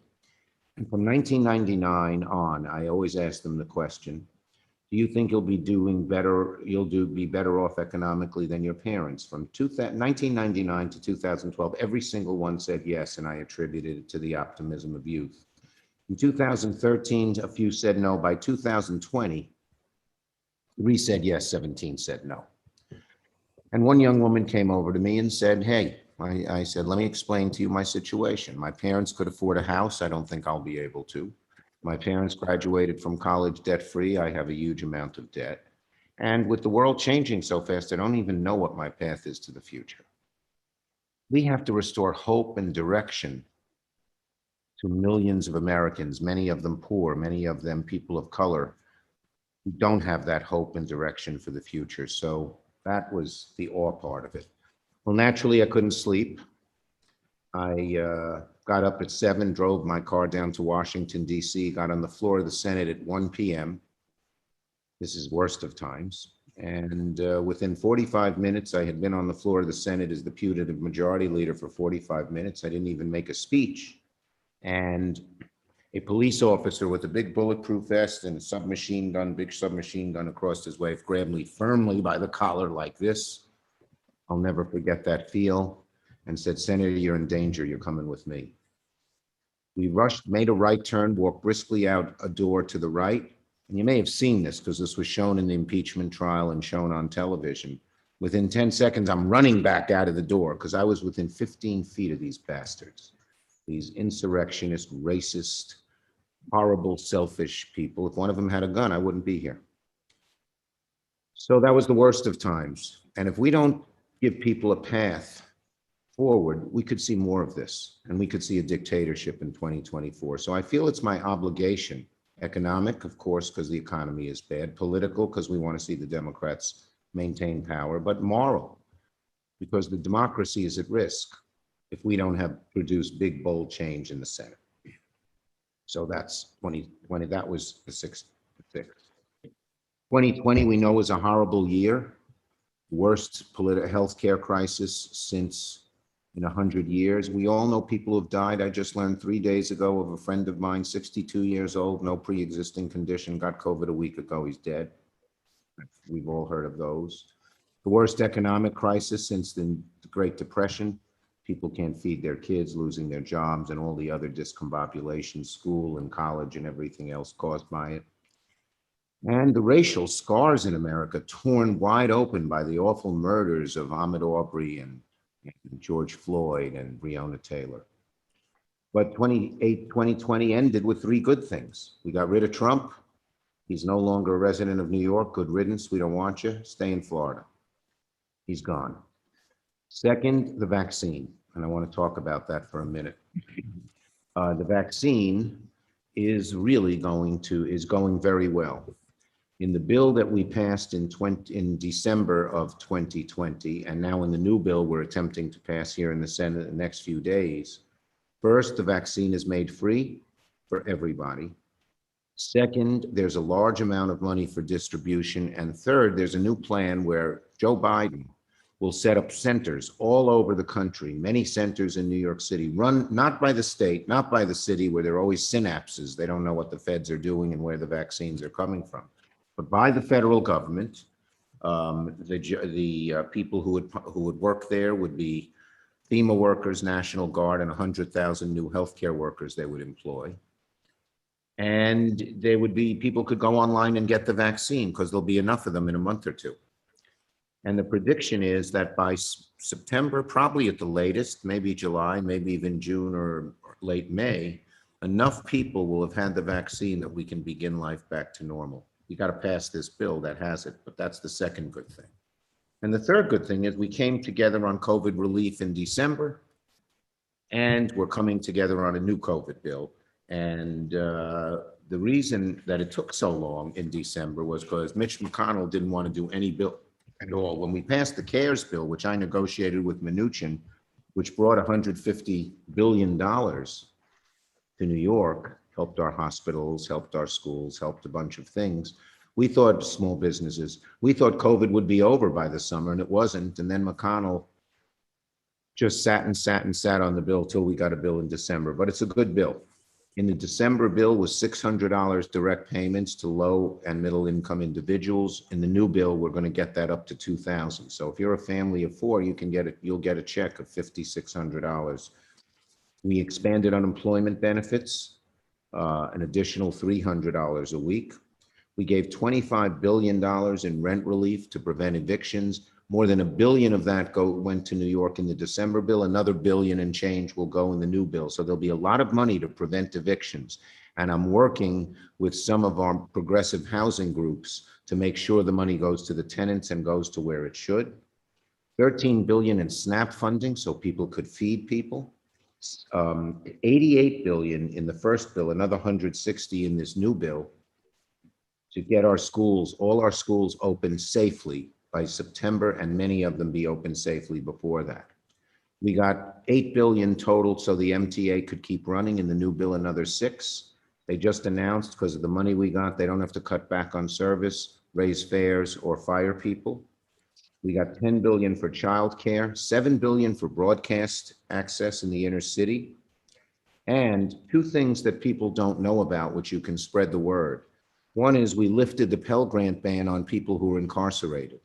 So if you're a young man or young woman who went to prison, maybe you had a small amount of marijuana in your pocket, you couldn't advance yourself because you didn't have any money. But now with Pell Grants, you can enroll in a community college course, in a vocational course, or whatever course you want, and have a real profession and a skill when you get out. And the second thing we did was give money for funerals. Let me go over that for a minute. It breaks your heart when I get teary-eyed. I'm sort of emotional when I see children and grandchildren. I'm sorry. Every one of my colleagues has my phone number. That's how I keep our caucus together. So it rings on my little cell phone. Sorry, it rang. That was Maggie Hassan. I know all their phone numbers by heart.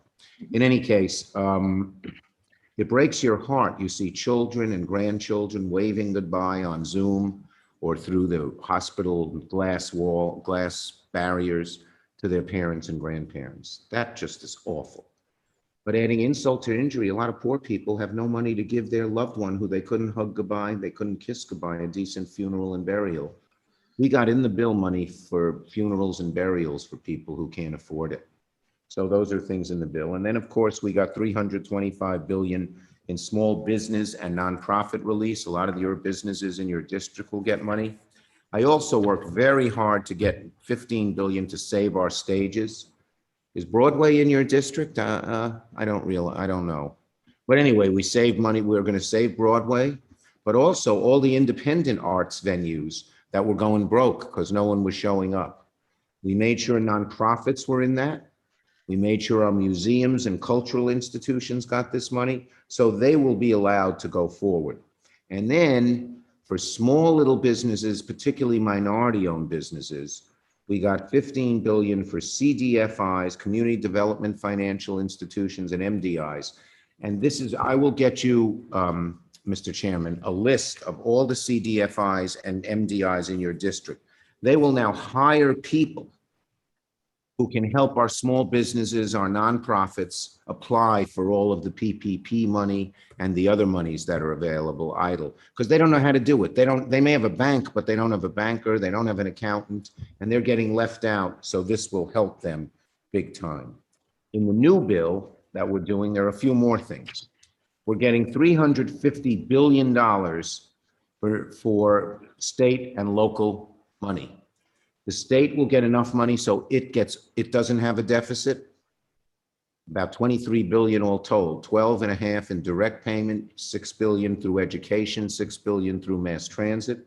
And the city, which if you gave the money to the state, the city would never get any money, will get $5.5 billion, enough to deal with its deficit. So they won't have to cut back on the monies that you often are able to utilize. We got more money for the rental and mortgage. And we got something called the Restaurants Act. I have my mask. Here it is. I've been wearing it. I don't know if you've seen it on TV. Save our restaurants. Can you see what it says? I guess you can't. They're really hurting. And it's 25 billion in 6-month grants to keep our restaurants going. You have lots of them on the west side that have trouble. So we have those. Okay. So that's what's in the bill. There's a lot more, but it'll be really good for your planning board, for your community board area, between the money for education, money for restaurants, the money for small business, the money for food kitchens. And there's about $5 billion. I know you've had a homeless issue, to deal with the homeless and give them places to stay and other things like that. New York will get a good chunk of that as well. Okay, legislative priorities. I have 3 after we get Bill with this done. First is restoring our democracy. It's called S1. It was HR1 in the House. Automatic voter registration. Get rid of Citizens United. Give DC, and if they wish it in the right way, Puerto Rico statehood. None of this redistricting that screws things around. Did you read in today's New York Times how this burns me? I cannot tell you how mad I am, how these Republican states are trying to take away people's rights to vote. Like in Georgia, they have something, souls to the polls. Black people go to the church, African Americans, after they get at church, all go to the polls. No Sunday registration to stop that. No Sunday voting. So this S1 will undo all of that. It will allow the Civil Rights Division to undo all of it and allow automatic voter registration. Democracy. Number 2 is economic income and racial inequality that corrodes our society. And one of the things we want to do there are a massive infrastructure bill that is green, that deals with climate and resiliency and making sure our new infrastructure is green. It will also take 40% of the new workers. It's estimated 10 billion new workers. And 40% of them will be poor people, people who don't have jobs, people who just got out of prison, and give them job training. You don't need a PhD in astrophysics to be a construction worker, but it's a great paying job and it will change America. Also in the bill, I left this out. We allow ITINs to get money. You don't, if you are an ITIN or one member of your family is a citizen, all those who are not can get money. And we double the child tax credit and the EITC, which will take half the children in America out of poverty. Now that's just while COVID lists, but we want to make that permanent. That will be huge. That'll be the biggest thing since the New Deal to end poverty. So this is a very strong and progressive bill. But anyway, we want to deal with further ways with income inequality, to have a massive infrastructure bill where people will get job training in a green environment, where there will be money for all kinds of other job training. And then there's climate. We have to deal with climate change. It's an existential crisis.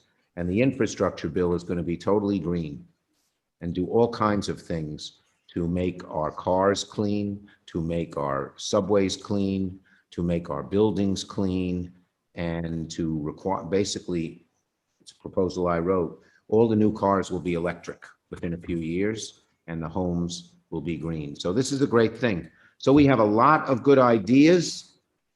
We need to be bold. We're going to be bold.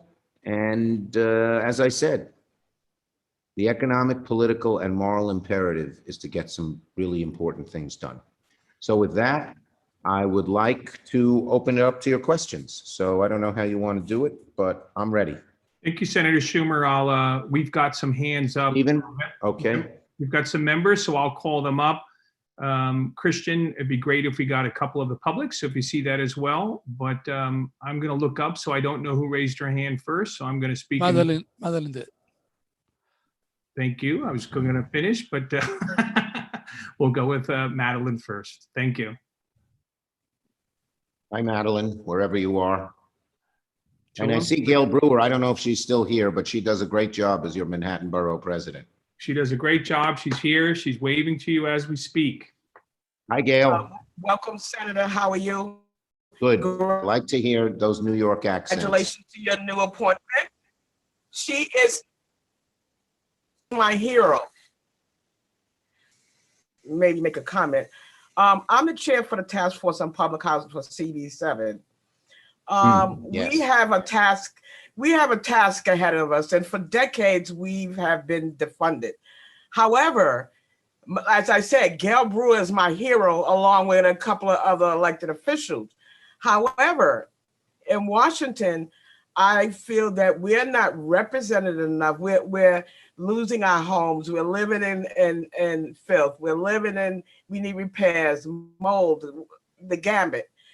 My question is, and also we met with Jerry Nadler before Donald Trump's first impeachment, and he was agreeing to help us, but everything went awry, the COVID, the impeachments. Yeah. Putting that aside, what is Congress, and especially not Congress, the senators doing to help NYCHA? Because we had 5 chairs since 2009. Each one did less than the other. Yeah. So my question is, what do we have to do as residents? Okay, good, Which we good. already done. Yes. We're speaking. But Thank what you, is everybody going to do about NYCHA? Okay, so first let me say this. I am the advocate of public housing in the Congress, along with Congresswoman Nydia Velázquez. And in fact, as you said, it's been abandoned. The state and the city have pulled money out and the housing has deteriorated. The federal government has to step into the breach. Okay, now you should put pressure on the city and state not to do it anymore, but so be it. And in a few years ago, when 23 housing projects were going under and they were going to be privatized, we stopped it. Nydia and I got 23 of them federalized, so they're much better than the other ones. It wasn't on the Upper West Side, any of them, but they were throughout the city. In our new infrastructure bill, where we proposed $2 trillion of new infrastructure, we proposed $80 billion to upgrade public housing. That's part of our infrastructure. It's not just bridges and roads. It's our housing and our schools, to be frank with you. And they also create jobs when you try to redo them and rebuild them and make them green. So this is a big deal. And then this is my advantage. You know, I'm the first New Yorker ever to be majority leader. Even though I'm not from Manhattan, I'm from Brooklyn, please excuse me. But in any case, I put a little provision in the bill last year, didn't get funded yet, that special money goes to housing authorities under receivership. As you know, New York City's housing authority is under receivership, only 2 other little ones out west. And so every dollar we put in there, 80 cents is going to go to New York. So we are going to work hard. Now, I've been working with someone named Pastor Brawley of the St. Paul's Baptist Church in Brooklyn. He's an amazing pastor, and the Industrial Areas Foundation. And we met last week with Russ and with the Monitor, the federal Monitor. And we've asked them to lay out a plan how they're going to deal with heating and elevators and lead and all these other issues if we get this money. And I'd be happy once they send us the plan to send it to the board, and you can look at it and see what you think and make comments. But we hope to get a massive infusion of federal dollars into public housing. You know, in New York City, 600,000 people live there officially, but it's really 1 million people because people are doubled up and all that. It's one of the biggest cities in the world, or in America anyway. So we need to help, and I will help. I believe in it. Thank you very much. Thank you. Someone who I think will be happy by what you said, Andrew Ritchie, who's been hard at work for. Oh, Andrew Ritchie from the restaurant. Hey, Andrew. Hey, where are you? Yes, Senator, for the hospitality. I got to look for a yellow square. Where's the yellow? He's the one with the biggest smile, just so you know. Look what I have. This is what I've been wearing all day. Yep. Well, I know we were Our talking Save about Our Restaurants mask. beautiful. We had a great press conference the other week, so I want to thank you for that. I've been telling everyone on the board, which I'm also obviously a member of, how you've been just fighting nonstop for the Restaurants Act. So I just thought maybe just to, because you did reference it and you showed the mask, just to let everyone know a little bit about the Restaurants Act, because I've been telling them it's really going to save countless restaurants. Huge. Here's what it does. We have PPP, which restaurants can get, but since restaurants are more afflicted than your typical small business because people can't congregate, the two things that have been most afflicted are restaurants and arts, places where people gather and get together. That doesn't happen under COVID. So the Restaurants Act is $25 billion, and if we run out, we'll get more. And you know that. And it gives a 6-month grant till September to our restaurants, and it's very flexible. They can use it for salaries, they can use it for rent. In New York, the rents are high, we know that, and many other different things. And it'll keep them going till the COVID crisis is over. And another thing, my dad was a small businessman, so I sympathize, but he was an exterminator. He had the opposite business. Instead of creating good things to eat, he was shooting poison around. He hated his job. He had an unsuccessful, tiny little business. So I know how small businesses struggle. He's funny though. He's 97. You know what he said to me a few weeks ago? I'm 97. How bad could DDT have been? But in any case, so this will help dramatically. And I know so many, a restaurant's an organic thing. The owner puts her or his sweat and equity into it. And then the chef and the waiters and the people who clean up and everyone else, they're all part of a team. And if they were to break up, it would not be the same. So this money allows them to keep paying the salaries to their workers, or at least part of their salaries, whatever they choose, to keep them on board. So it's a great thing. Excellent. Thank you so much. Thank you. Jay Adolph? Is this the Jay Adolph I knew from years ago? Yes, it is. Hi, Jay Adolph. Wow. It's great to see you, Chuck. I was an assemblyman in 1975. I ran against the machine, as Jay knows, as an anti-war Vietnam. I cut my teeth protesting the Vietnam War. And when I got to the assembly, who was there? Jay Adolph. Yeah, well, it is wonderful to see you. Belated congratulations on being majority leader. And I have a very proprietary question. Is there any intent or any talk about restoring the state and local tax deductions? Yes, that's a very high priority. This was a nasty thing done by the Republican hard right. Stick it to the blue states. They spend money on the poor. They spend money on housing. They spend money on transit. And it was nasty. And you know what? I hate to tell you this. Not only was Trump for it, not only were all the Republicans for it, but a good number of our New York business leaders were for it. And it really pisses me off, to be honest with you, that they would screw New York. Okay? So one of our goals is to get rid of the cap on state and local because it's hurting New York. And by the way, people who say this is for the rich, no. You're a teacher on the West Side. Your spouse is a hospital worker. You're paying above $10,000 in taxes if you own your own home. Same on Long Island, same in Westchester, same in Brooklyn. I was in St. Albans, Queens, middle-class black area in Southeast Queens. The first question they asked me was about state and local. So it affects a huge number of our folks. And in the next COVID bill, the one that I talked to Miss Innocent about, getting a big infrastructure proposal, we're going to do some tax stuff, and I hope we can repeal the cap. That'd be fantastic. Thanks. Yeah. Thank you. So I'm going to take a chair privilege for a moment, Senator Schumer. So I just wanted to talk about education. I've got a 14-year-old who goes to public school, who's been in front of his computer quite a bit. So that always concerns me. I know that we have a new education secretary this week, so I'm happy about that. But I guess it's sort of a statement and maybe some feedback. And the statement is, I want to make sure that education gets funded. There's a lot of concerns about funding in the city, and there's a lot of concerns about what's going on. And then the second part, I heard you talk about pushing to get schools open in September. I will say that we've done a lot of outreach, and I think there's a lot of goodwill to open up schools sooner. I'd love to see personally my son in right away, but I'm just Yes, curious. okay. September is the latest, the deadline. Every school has to be, we're giving $260 billion to the schools. And New York gets a big chunk. We help write the formula. And guess what? It can't be stuck in Albany. We have a formula and we use, frankly, Chapter 1, which benefits New York City. You know, often the school aid hurts New York City and goes to more wealthy suburban school districts. So this is a very good change. And the goal is to open every school safely, as soon as possible, but every school will be open in September. So a lot of the schools in New York City, which actually have kept the schools open better than some other large cities, should be able to accelerate that. But it's a large amount of money. It's flexible, but it must go to education. The politicians can't take their hands on it and use it for something else. So I think you'll be very happy with it. And we worked with a lot of parent groups, educator groups, teacher groups to make sure it went the right way. So it's in this bill, 80 billion in the last bill, 160 in this. Thank you. But I think the key, you said, let's get the money from Albany down into the city for this group here. So thank you for mentioning that. Great. I'm going to continue on. And my kids went to public schools in New York, in Brooklyn. They got a good education. I was very pleased. Oh, I went to public schools too.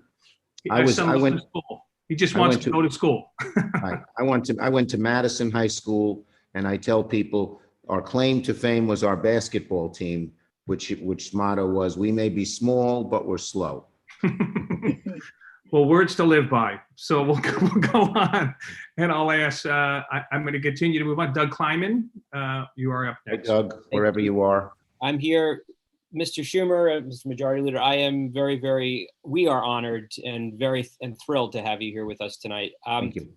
I wanted to just ask you, what is the latest with enforcing or the insurance companies to pay out on the business interruption insurance, particularly the policies that are very clear that they owe on, to help the small businesses and even medium and large ones? It seems that they have all band together and decided not to pay anyone, and I think it's very unjust, and I just wondered what the latest is. Thank you. Two things I would say about the past and the future. If you're lucky enough to have business interruption insurance, when I interviewed the potential people for the FTC, the Federal Trade Commission, I said, you have to go. Trump let these people do whatever they wanted. You know, he was just pro-business. And you know, the Republicans, oh, we hate regulations. Well, what do regulations do? They help average folks, you know, against powerful interests. So the new FTC, we have, I think we can get the CP, the consumer, the thing Elizabeth Warren set up, whose letters I always forget, the Consumer Financial Protection Board, CFPB, to look into this and get some things done, and it's a high priority. Elizabeth Warren, the person who's going to be head of the CFPB, worked for Elizabeth Warren and then worked for me, and he's going to be in charge, and he's great. He's going to be a scourge to the insurance companies on this issue. In the future, we want to try to get federal backing for interruption insurance like we did for terrorism insurance, and that would make it a lot easier and a lot cheaper for everyone, but that would only be prospective. We're looking into that. Thank you very much. Thank you. Ken, you're up. Yes. Hi, Senator. It's an honor to have you here. Hi, Ken. Former resident of Park Slope.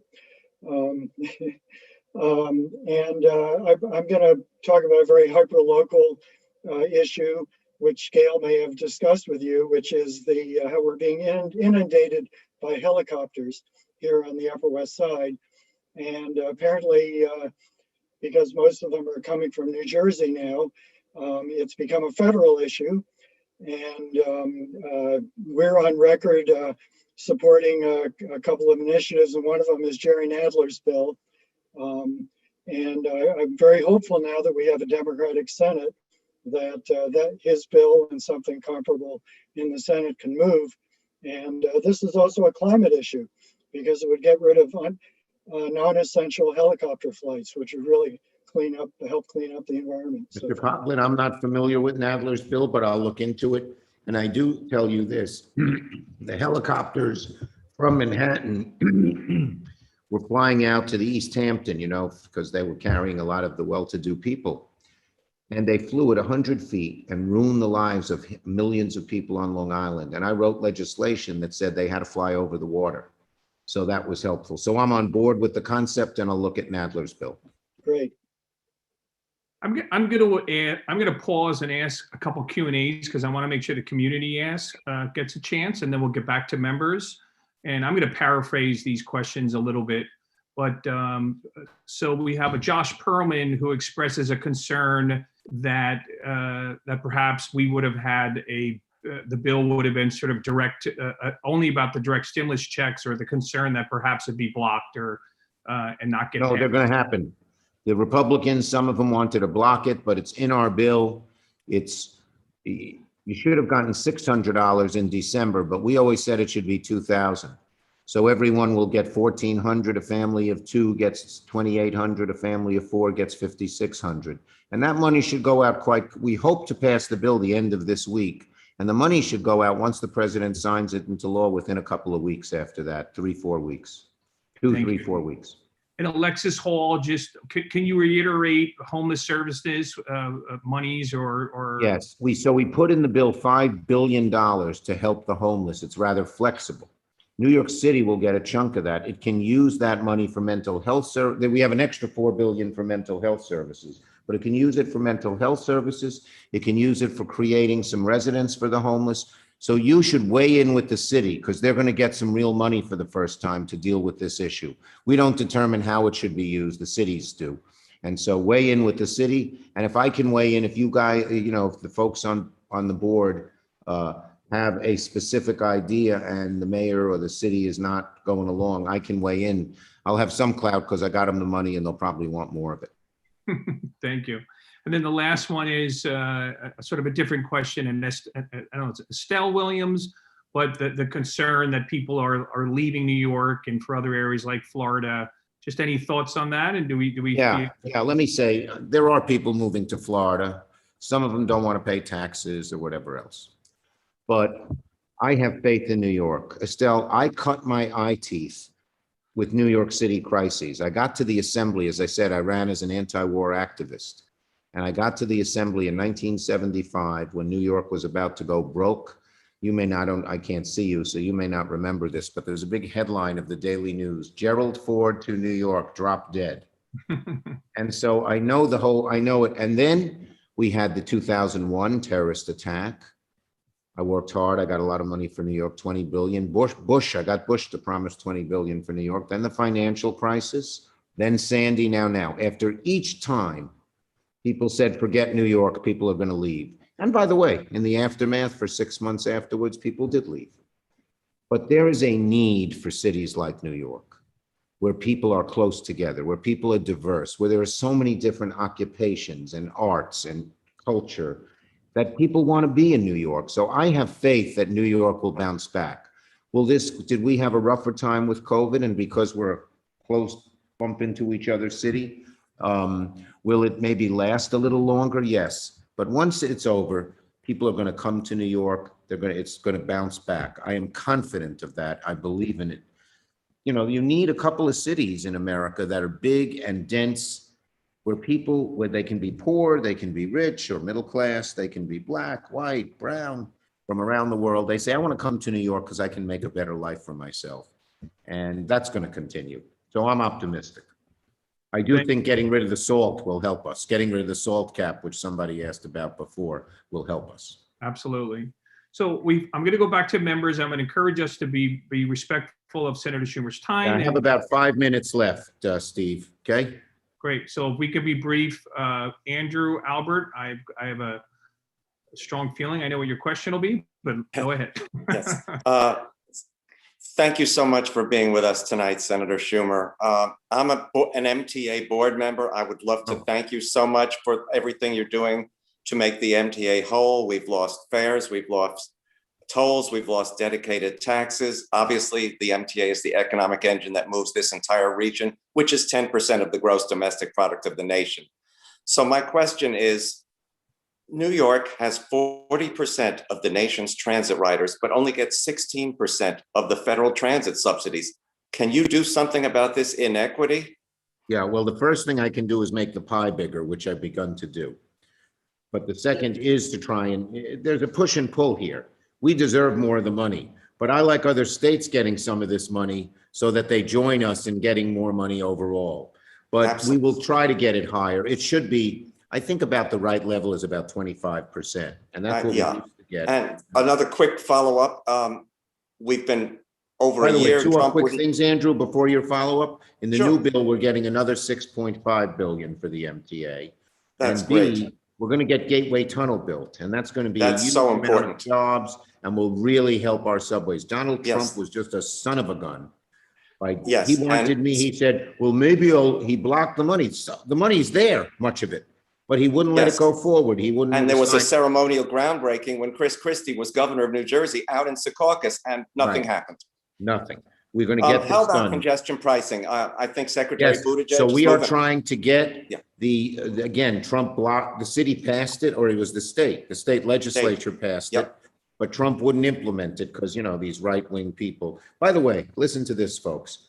25% of the dark money that goes to the Republican Senate campaign and the Republican House campaigns is dirty in the sense that it's oil, gas, and coal.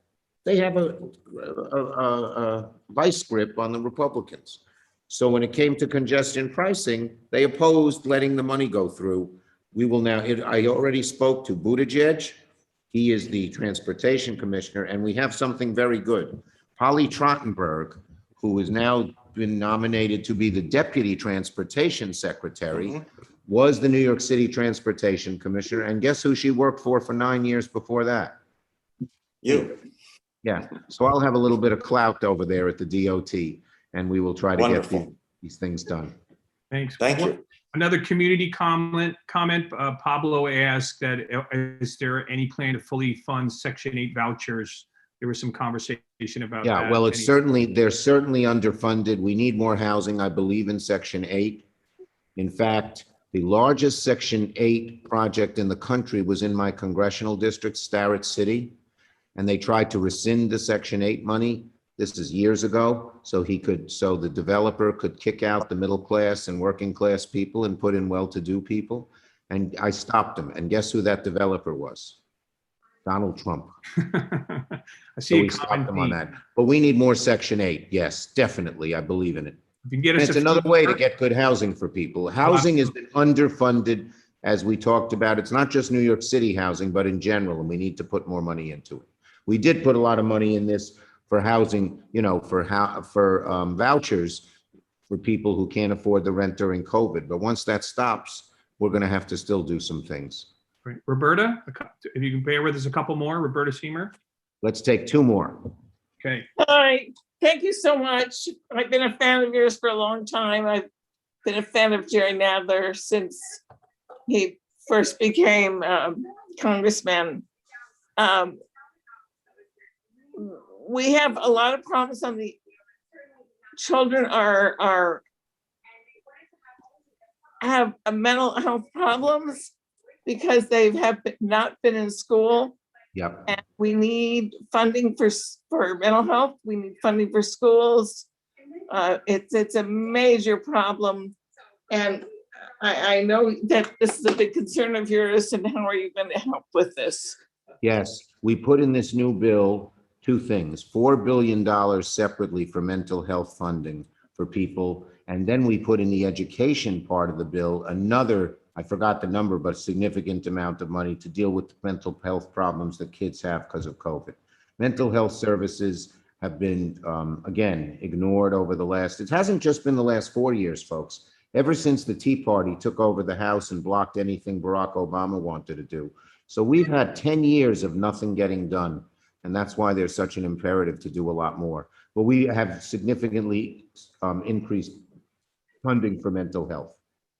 Thank you. And I want But we need a lot of help within the schools, and we need social workers, and we need nurses.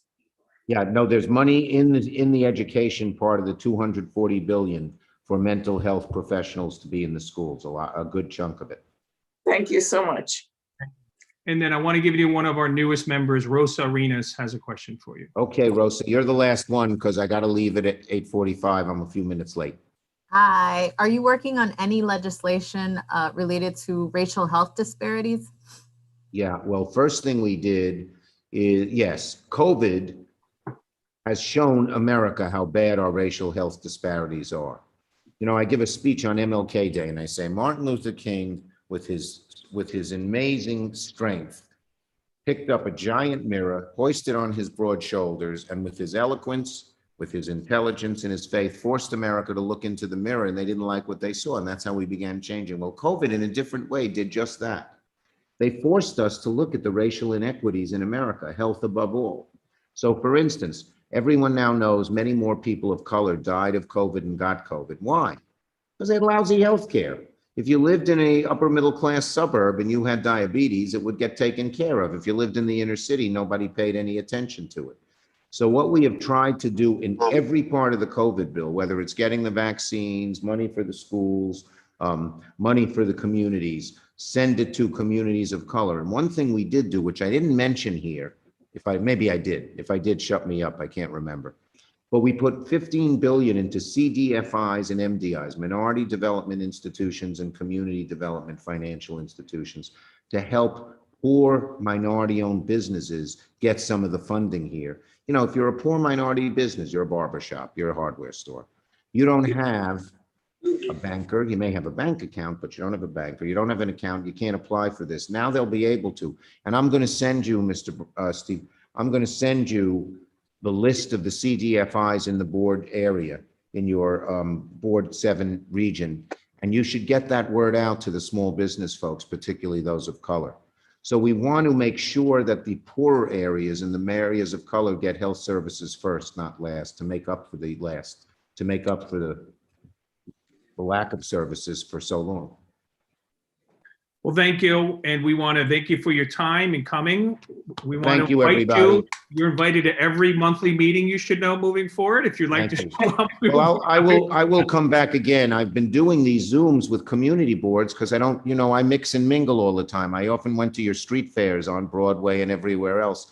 But now I go on Zoom and it's great. So I will come back. Thank you very much. Thanks, everybody. Okay. So what I thought to do is, I know we have a few other elected officials live, and I'd like to kind of allow them. I would, would sincerely ask that we could have an abbreviated session in the sense of that we've got quite a bit more work to do. So I'm going to, I think we have, as far as I see, 3. But I would ask if we could do a pretty brief summary with the fact that we've extended our conversation here. So Linda Rosenthal, I see you up, and again, we're excited to have you. But if we could be abbreviated, it would be wonderful because we're going to be pushing the wee hours of the morning today. Okay.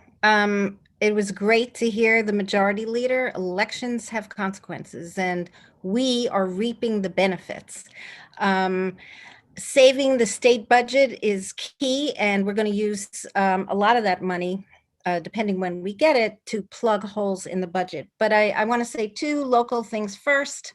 One of my colleagues and I organized an assembly letter to the governor asking that grab and go workers, pantry, those kind of frontline workers be eligible in phase 1B for vaccines. And he said, yes, I worked with our local Upper West Side organizations, and it's marvelous that that is happening. They should have been included in the first place. Second, the 200 Amsterdam Avenue decision is terrible. The Department of Buildings, quote, earliest mistake, caused 200 to be as tall as it was. At no time did any judge say to the developer, stop building, we're working on this. Had they done that, we probably wouldn't be in this position. That a quote error, really shouldn't have been done, is now going to stand tall at 200 Amsterdam. We are going to do a whole series of bills on nursing homes, arising from the handling during COVID, as well as the governor's misclassifying deaths and not reporting all of the numbers. That's what we learned from Attorney General Tish James's report. So I won't go into them now. I'll go into them next time.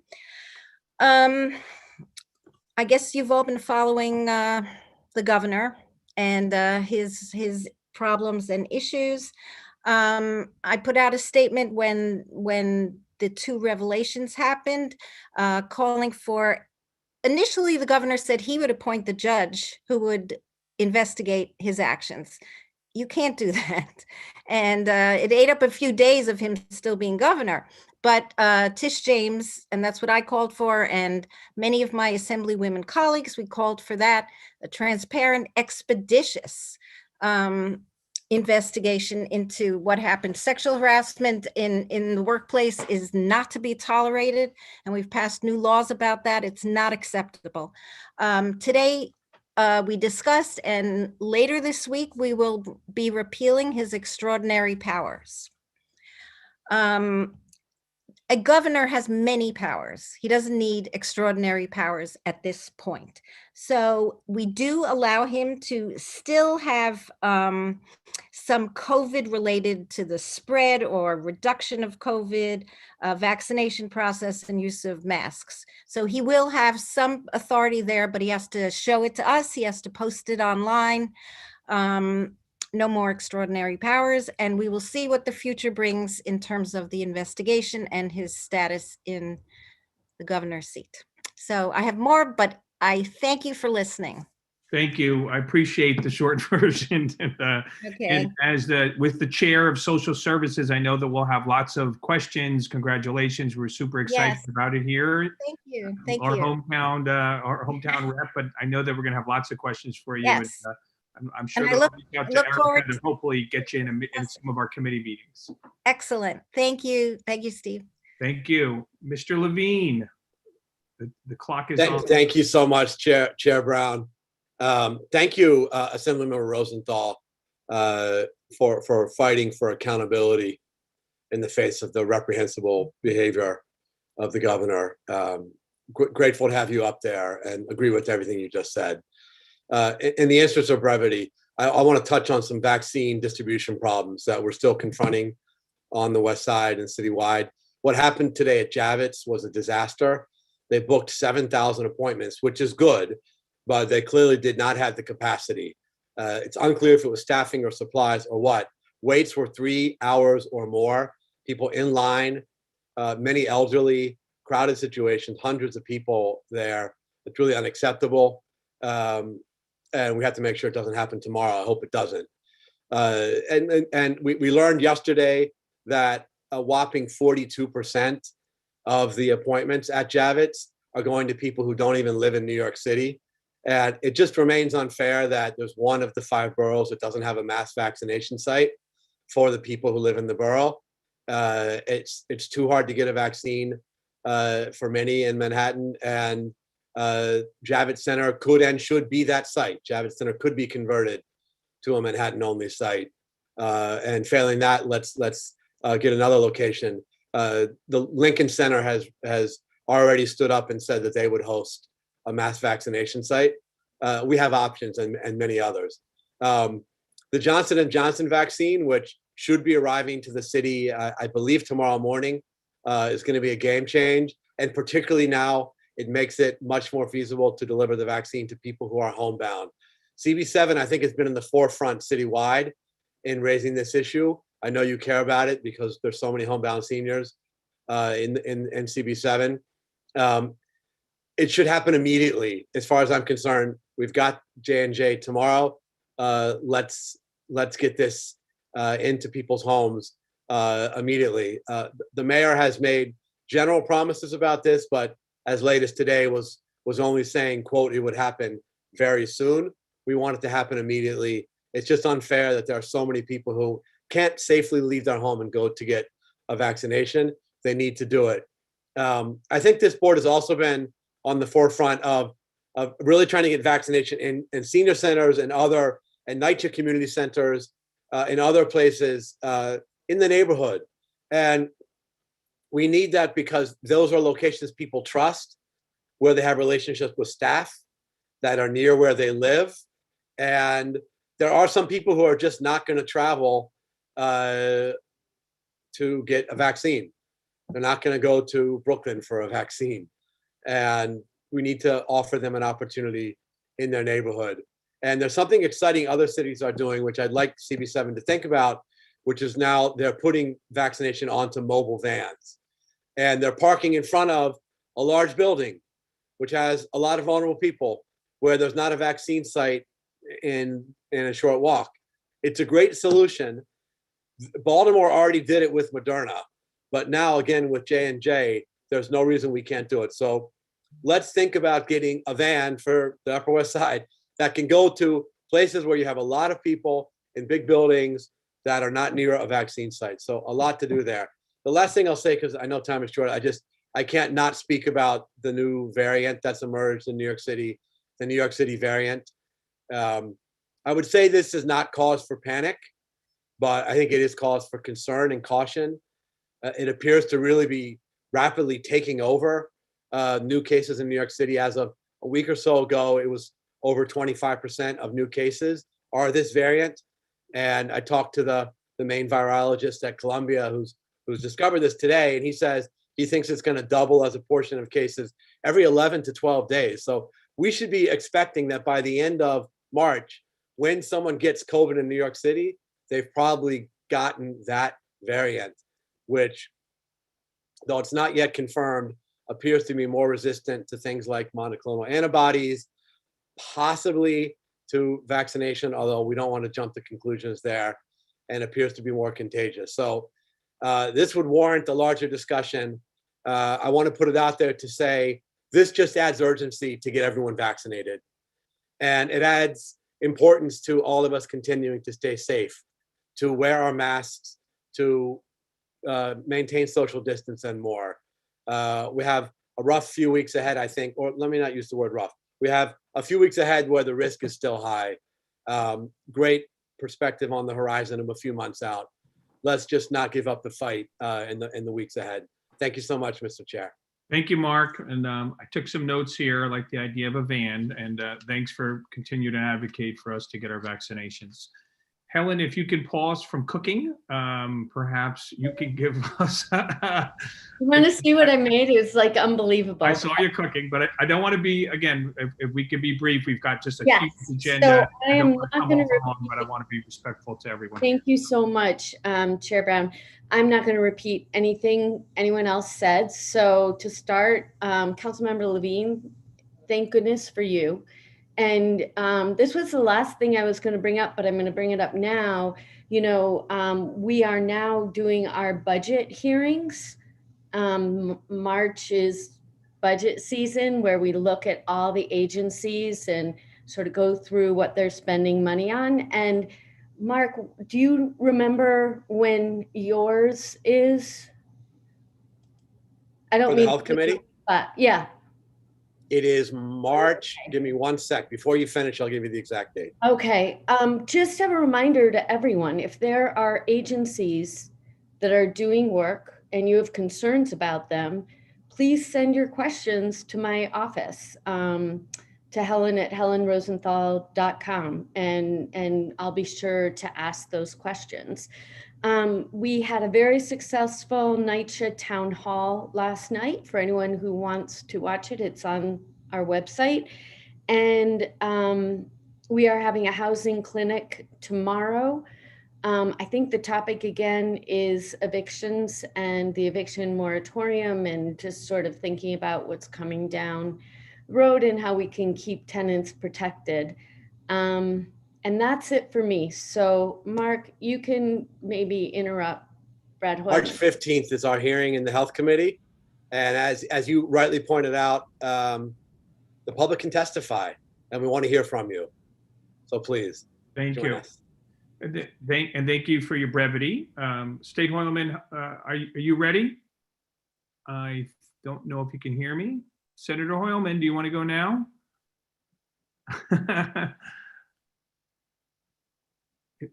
Hi, everyone. Good to see everyone. Good to see my colleagues. Good to see the board. And boy, Chuck Schumer, that's a masterclass in government representation. So I learned a lot just sitting here. Just wanted to mention a few things. I'll be brief. I sent a letter to Commissioner Zucker about the fact that in our state, the hotel workers were not eligible as 1B vaccine eligible employees, which didn't make sense because you had most folks in the travel industry, including people that work on hotel for airlines eligible. So we changed that, and I raised it at a hearing, and now hotel workers are eligible. So that's good news because so many of them work in our Senate district. Secondly, wanted to mention that I passed legislation today through committee that strips the state park in Dutchess County called Donald J. Trump State Park from being named Donald J. Trump State Park. So hopefully we can get that to the floor of the state Senate and remove Donald Trump's name from that state park. He is certainly not deserving of a name for a state park. Third, I passed legislation that actually carried with Assemblymember Rosenthal, which would ban so-called ghost guns. Ghost guns are untraceable guns. They don't have serial numbers. They can be downloaded from the internet. They evade detection by law enforcement, but they're actually legal in the state of New York. They don't require any background check. And in some cases, you don't even have to present any age identification. The legislation passed the Senate. I'm hopeful that we can get it to the governor once it goes through the assembly as soon as possible. Ghost guns, by the way, were named by every town for gun safety as the #1 gun safety threat in the nation. Fourth, wanted to let you know that the surrogacy legislation that I passed last year to allow gestational surrogates and families to utilize paid commercial surrogacy is now legal in the state of New York, and it is now possible to, if you're an infertile individual or an LGBTQ couple, to use a surrogate and build your family that way. So that's very exciting. And then finally, earlier this week, I passed on the Senate floor a new hate crimes reporting bill. It's so important now because we've seen the incidence of hate crimes rising dramatically in the city and state, particularly against Asian Americans, where the increase over the last 2 years has been over 1,000%. And a lot of it is related to completely irrational bias associated with COVID. The legislation that I passed is going to require more robust reporting, as well as an understanding who gets arrested for hate crimes, their demographic data. I really believe at the end of the day, having that data is going to lead to better policy at the state level. And then finally, I'll add 2 more things. One is that Assemblywoman Rosenthal and I don't know if she mentioned this, are having a Facebook Live forum with Dr. Peter Marks. He's the nation's top vaccine expert. We're really lucky to be able to speak to him, and we can ask him questions about variants and about the different vaccines that are coming online. That's going to be on Sunday, March 28th at 6 p.m. And then, of course, as my colleague said, I'm really distressed and disappointed at the news from at least 3 women, 2 of whom worked for the state of New York and had alleged sexual harassment against the governor. It's so disappointing that public servants who are just trying to do their job and serve New Yorkers like you and me are put in that terrible position. Their careers in government are basically ruined because of the actions of someone else, no less the governor of the state of New York. So I'll be tracking that very closely too. it's going to have an enormous impact on budget negotiations, with the governor being distracted with at least 2 investigations now, one with the nursing homes and now the sexual harassment charges. But we're going to continue to do our job. As the Assemblywoman said, we stripped the governor of his emergency powers for the most part. And we're looking at raising revenue because with all the work that Senator Schumer is doing on our behalf, we know that that federal money is going to be a one-shot only, and we really need to build our revenue stream, whether it's through clawing back the Trump corporate tax breaks, which is something I've proposed and would lead to at least $3 billion annually for our state, or my pied-à-terre tax proposal, which would impose a graduated tax on second and third homes worth $5 million or more. There are ways that we can raise revenue in the state of New York. And the recent data, contrary to what Senator Schumer suggested, shows that not many New Yorkers are actually leaving. And we're actually going into this budget cycle with a budget surplus. Is now to think about new revenue so we can improve our schools, our mass transit, finally get NYCHA the money it needs, and build a better future. That's my report. Thank you, Brad. Appreciate it. So we are going to jump back into the business session, and I do want to make a reminder. I know that there is other elected officials represented by staff that's traditionally done in the community session that will happen as we pick that back up.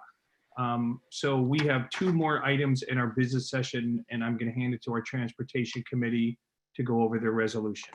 Thank you.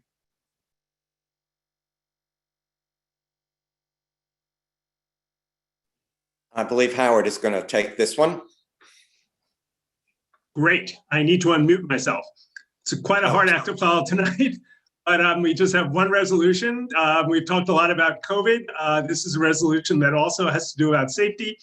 At the Transportation Committee, we've been discussing literally for years about the additional risk of associated with left-hand turns when a pedestrian is walking in the crosswalk and a car also has the green light and is making a left-hand turn going through the crosswalk. Both the pedestrian and the car have a green light. And unfortunately, that is one of the most hazardous conditions we face. Unfortunately, Cooper Stock and others have been killed due to that conflict. And there's no easy way to eliminate it. But we've adopted a resolution after a lot of debate that calls for the city to take a look, the DOT to take a look at the 10 most dangerous intersections in our community, along with all of the intersections on Broadway and one other intersection that Barbara Adler added to the list, to take a look at those most dangerous intersections and see what they can do to resolve this conflict, to make this conflict less dangerous to pedestrians. We had a few suggestions. If feasible, to actually ban left-hand turns, at the very least, to consider putting in a left-hand turn signal for a split phase or some other, again, I'm not a traffic engineer, nor is anyone on our committee a traffic engineer, but we're just asking the DOT to take a look at these intersections to try to make them less dangerous. So that's what the resolution does. And Andrew, do you have anything else that you'd like to add to that? I think you summed it up pretty well. If anyone has questions, we can try to answer them. Thanks, Howard. Absolutely. I'll help you with the questions if you like. Great, I appreciate call it. on who it is, and we'll keep things going. So Great, if you could call them the speakers, that would be great. No problem. So I have Jay, then Susan have their hands up as of now. So Okay. Jay first. So I was one of the people that voted against this resolution in committee, and less, in fact, not because of the substance, but as Howard said, the resolution is basically just asking DOT to take a look at these dangerous institutions. What I think the board needs to know is that in August of 2016, the City Department of Transportation came out with a report discussing a very deep and exhaustive study called Don't Cut Corners, Left Turn Pedestrian and Bicyclist Crash Study. I'll just read you one sentence from the introduction to the study. DOT took an exhaustive look at the problem of left turn pedestrian and bicyclist injuries, querying 5 years of citywide crash data, et cetera, 478 intersections. The study relies on these findings to provide recommendations for additional engineering, planning, education, et cetera. As a result of the study, and in conjunction with other parts of the mayor's Vision Zero plan, DOT came up with an action plan. And the action plan consisted of half a dozen various remedies for dealing with this indisputable issue of accidents in left turn situations. The elements of this action plan are precisely what is in this resolution. Leading pedestrian intervals, left turn traffic calming, split LTLs, left turn restrictions, left turn signals, protected bike lanes, and education. So I don't, when this study was circulated to the committee before it was actually 2 committee meetings that we spent a couple of hours on this.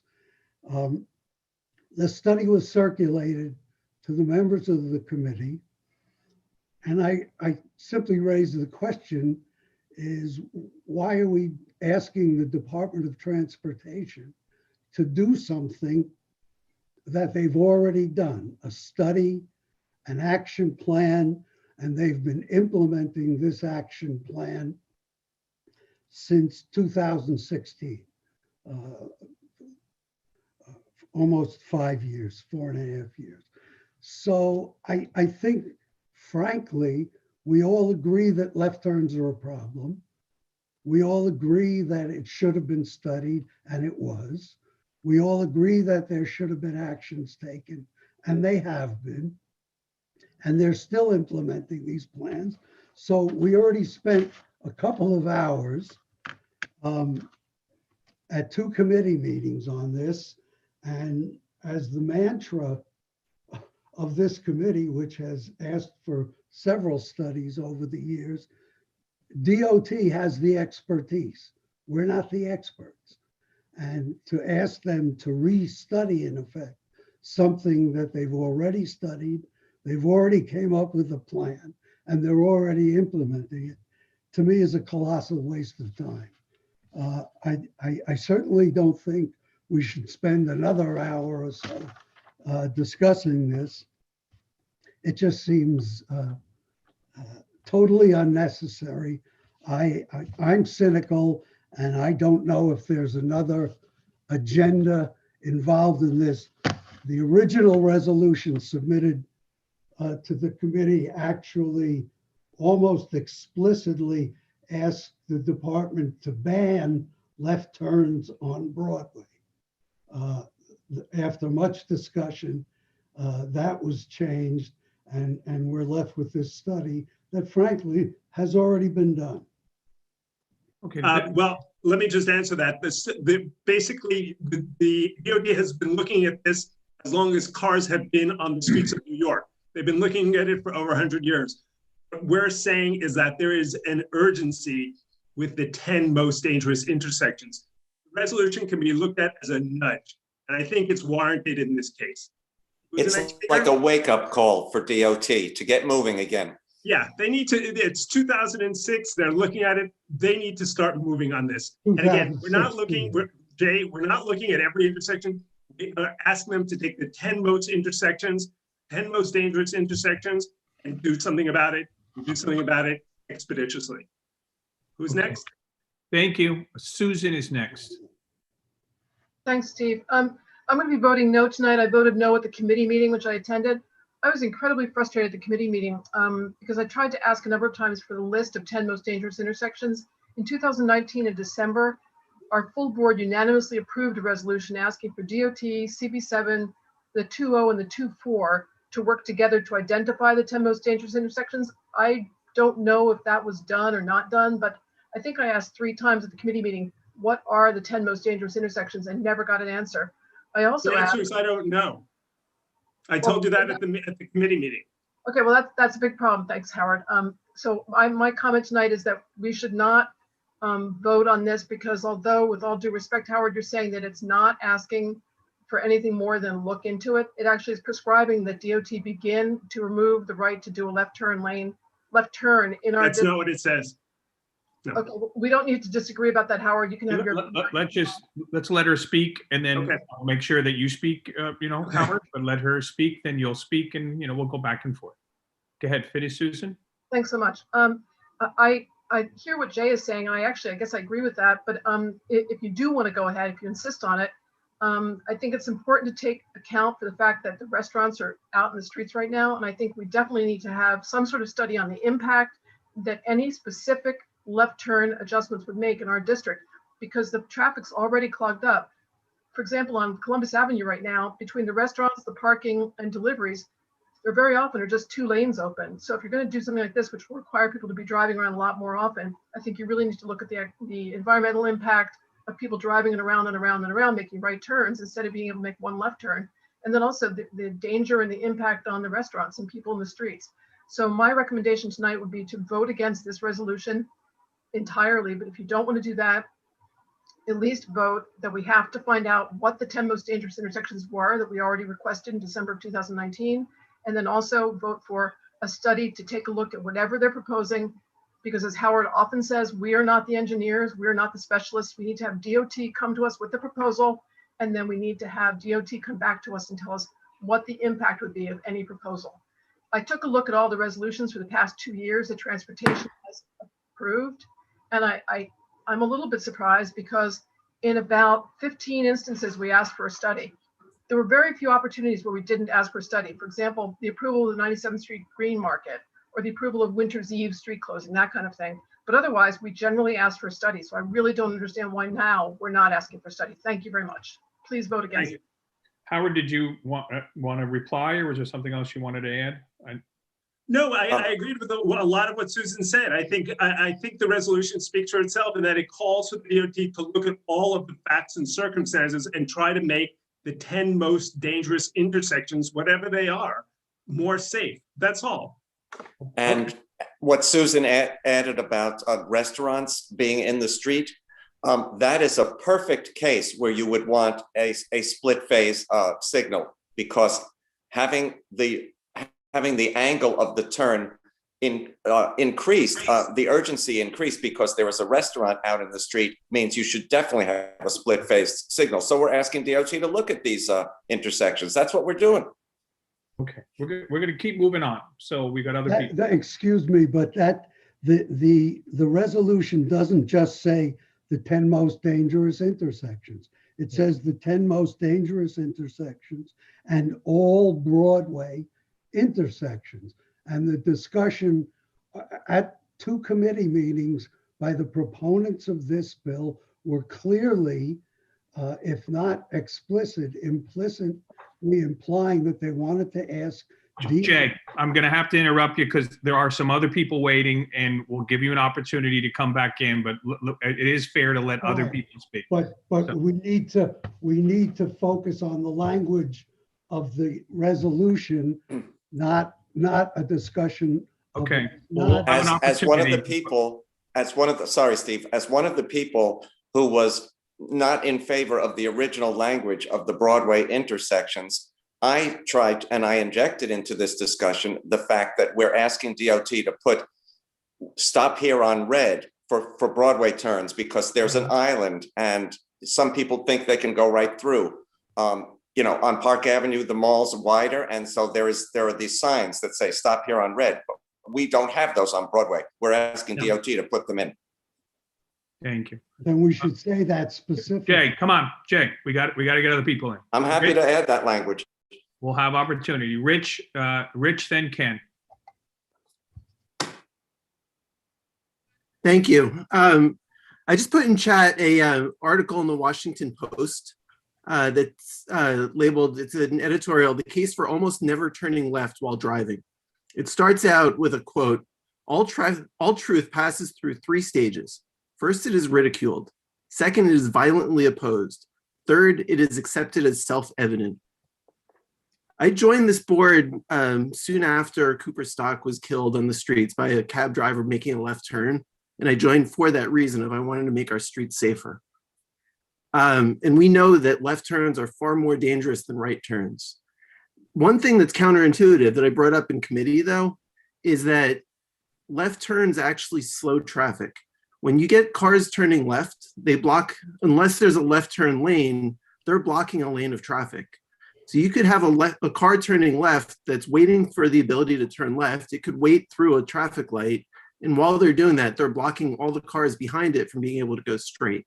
So counterintuitively, cars turning left are slowing down traffic. It's not speeding up traffic by allowing cars to go left.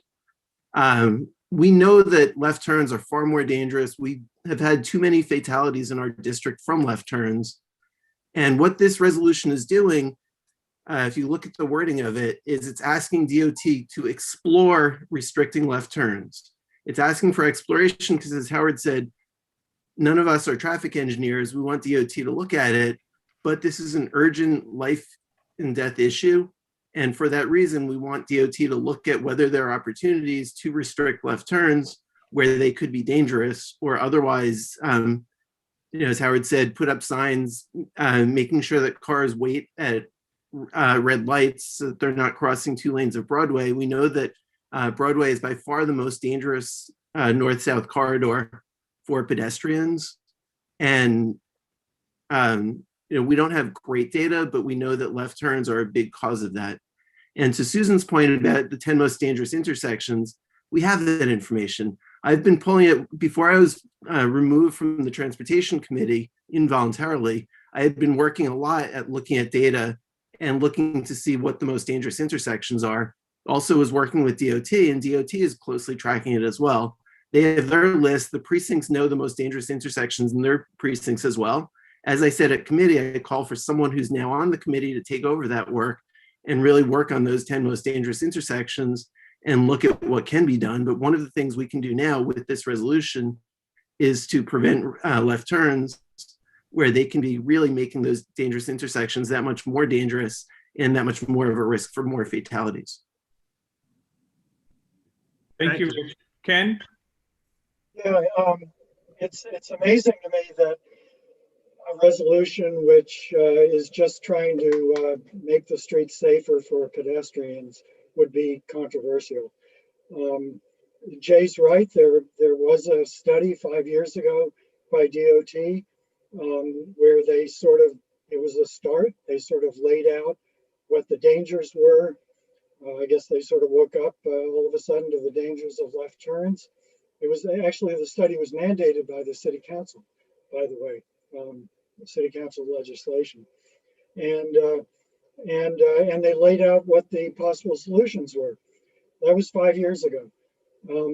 They haven't done a whole lot since then. They have instituted some leading pedestrian intervals, but they could be doing a lot more. For instance, split phases, which is one of the best ways to protect somebody crossing a street from a left turning car, which means when you're crossing the street, a car cannot legally turn into you. Right now, in most of our intersections, a left turning car can turn into you when you're crossing the street legally, as long as they don't hit you. And a lot of times they do hit people. So So split phases are a really great way to make our streets safer. On the Upper West Side, we have 6 split phases. That's it for hundreds of intersections. We're just asking the DOT, maybe we could have a few more. There's one at Columbus and 86th Street, and it's really helped. That's one of my local intersections, and it's been a literal lifesaver. On the Upper West Side, in the last 2 years, we've had close to 800 crashes, some 250 pedestrians injured, some 166 cyclists injured, 2 pedestrian deaths, 3 motorist deaths. We have to do something to bring these numbers down. And this is an attempt to aid that. So this is why we need to vote for it. Thank you, Ken. Barbara? Thank you. Look, I want to start out by saying that I think there are a lot of good things about this resolution, but I also think there are some very scary things about it. And I abstained in the committee, and I don't know if I'll be abstaining or voting against unless something changes tonight. We have 2 truck routes in our area. One is Columbus and one is Amsterdam. You're asking trucks that would normally turn left to get where they want to go, to have to make a right turn and another right turn and another right turn. That's one thing that seems to me asinine. The other thing is you don't only say exploring restricting left turns, there's an or in there. A little or that's like put in there. It's almost like a veiled thing. It's like explore restricting left turns or installing more no left turn signs or signals. And that to me, that is scary because what it does is really just clogs up traffic. Like I said, I think there's a lot of good things here. I'm completely in favor of split phase signals. I think they're a wonderful thing. But I agree with Susan that I don't understand why we're rushing this. A study is the way to go on this. We need to know what those 10 worst intersections are. I appreciate the fact that you put in something that when I was co-chair of transportation with Andrew about, 30 years ago, we had asked for stop here on red signs in the Broadway Mall so that people didn't zip around that corner.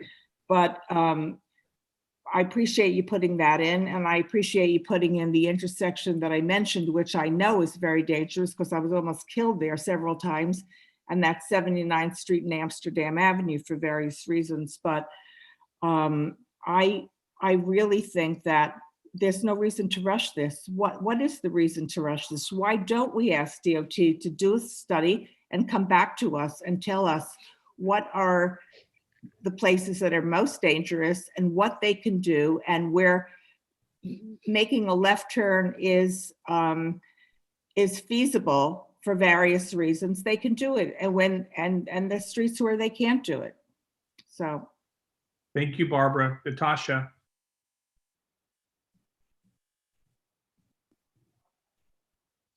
Yeah, I just want to speak up also in favor of the study that is being proposed. I do also agree that there's no rush for this. I agree that there's a reason to look at the problem more deeply. And I think requesting the DOT to do a study before making any such drastic decisions is the way to go.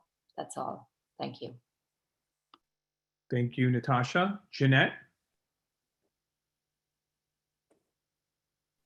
Hi, I always find transportation resolutions difficult because at the heart of it, you seem to be asking for something I truly believe in, but your resolutions tend to be way too prescriptive that I feel ties the community's hands and ties DOT's hands. You say you're not traffic engineers, but there's a lot in here, and I think Barbara mentioned some of it. The problem with transportation is if you do one thing in one intersection, it affects what's happening 10 blocks away. And so what I really would recommend is that we just ask DOT to update their previous study that left turns continue to be a problem and to work with us on it. rather than us telling them specifically, what alternatives they should propose, what improvements they should propose, and where it should. And I also would really stress that you look at your language more carefully and use commas. It's kind of like each shoots and leaves. It's not clear exactly what you're saying, depending on where you don't put commas. The paragraph about the 10 most dangerous intersections could mean several different things, but the way I read it, you're not just asking for them to look at improving 10 intersections. You're asking them to look at everything right away. And you're telling them what should be changed there. So I really have a hard time voting for something that at the heart of, I feel is important, and we should be working with DOT on this. And so I don't know, I'd ask you to be less prescriptive and more clean and concise in what you're writing on your resolutions. Thank you. Thank you. Julian. Thanks, Steve. And I appreciate Jeanette's comments. I think I support this resolution, and there's a few reasons why I want to address a few concerns. The first is this concern that this is not imminent and that we can wait on this. And this is imminent. This is a matter of safety on our streets, and that needs to be taken very seriously. This is not something that we can push into the background and say we just need to do another study. I think that's a failure for us to do that as a board. I think we need to take action. And there has been a study shown on this. What Susan shared with us is that this study was conducted by the DOT in 2016. This is an issue, I've sent a link to the chat. This is an issue that seems very straightforward because it is very straightforward. It is safer to reduce left turns, and it also reduces traffic. It reduces emissions.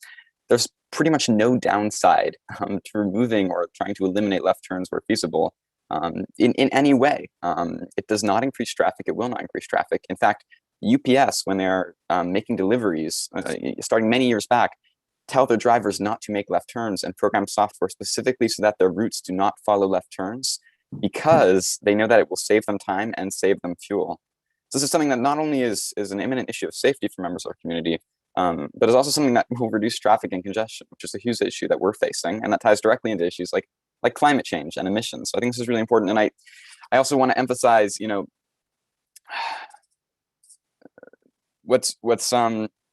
I feel similar frustration, sort of, and I think that, as voluntary members, of the community on a board, potentially not having expertise in certain areas, like transportation, and having to defer to the DOT, it creates an interesting position because it's hard for us to know, what can we suggest, what can we not suggest.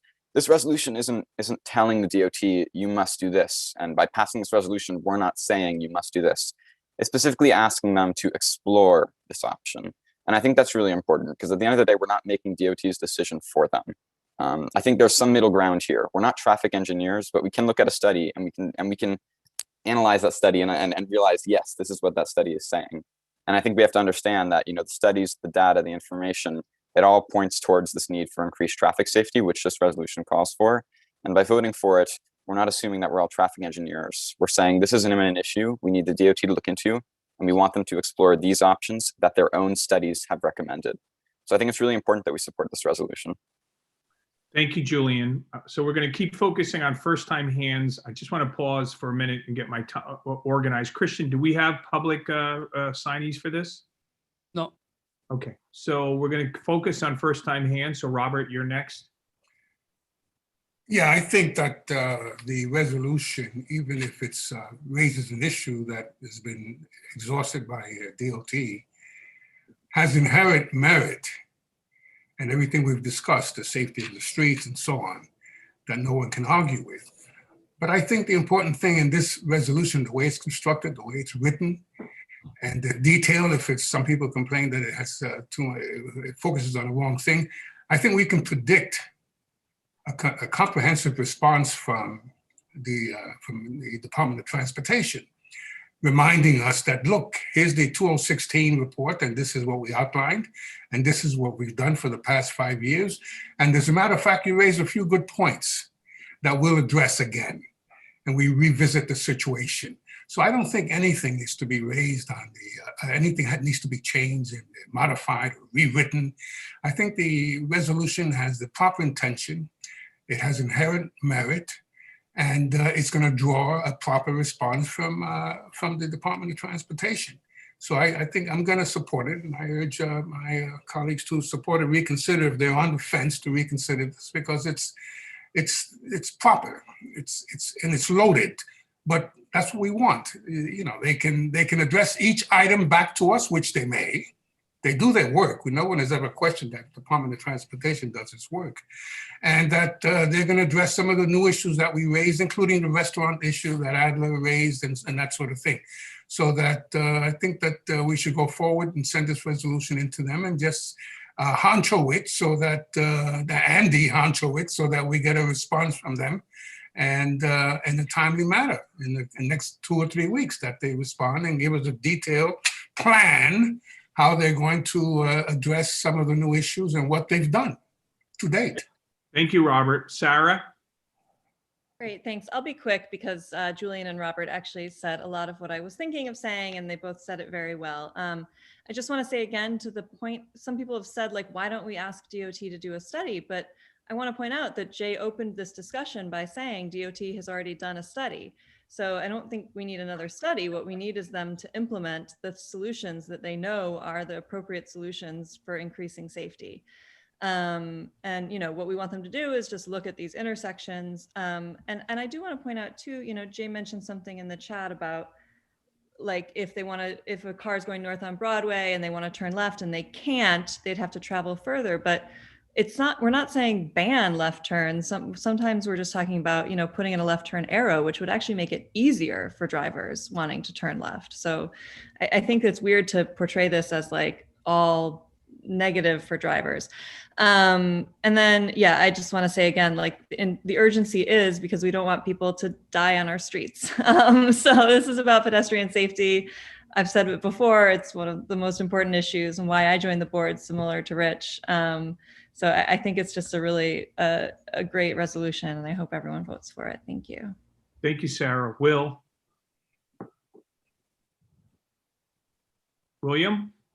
are you there? Yeah, I'm here, sorry. I'll just be brief. I mean, just looking at I think a lot of people said a lot of points.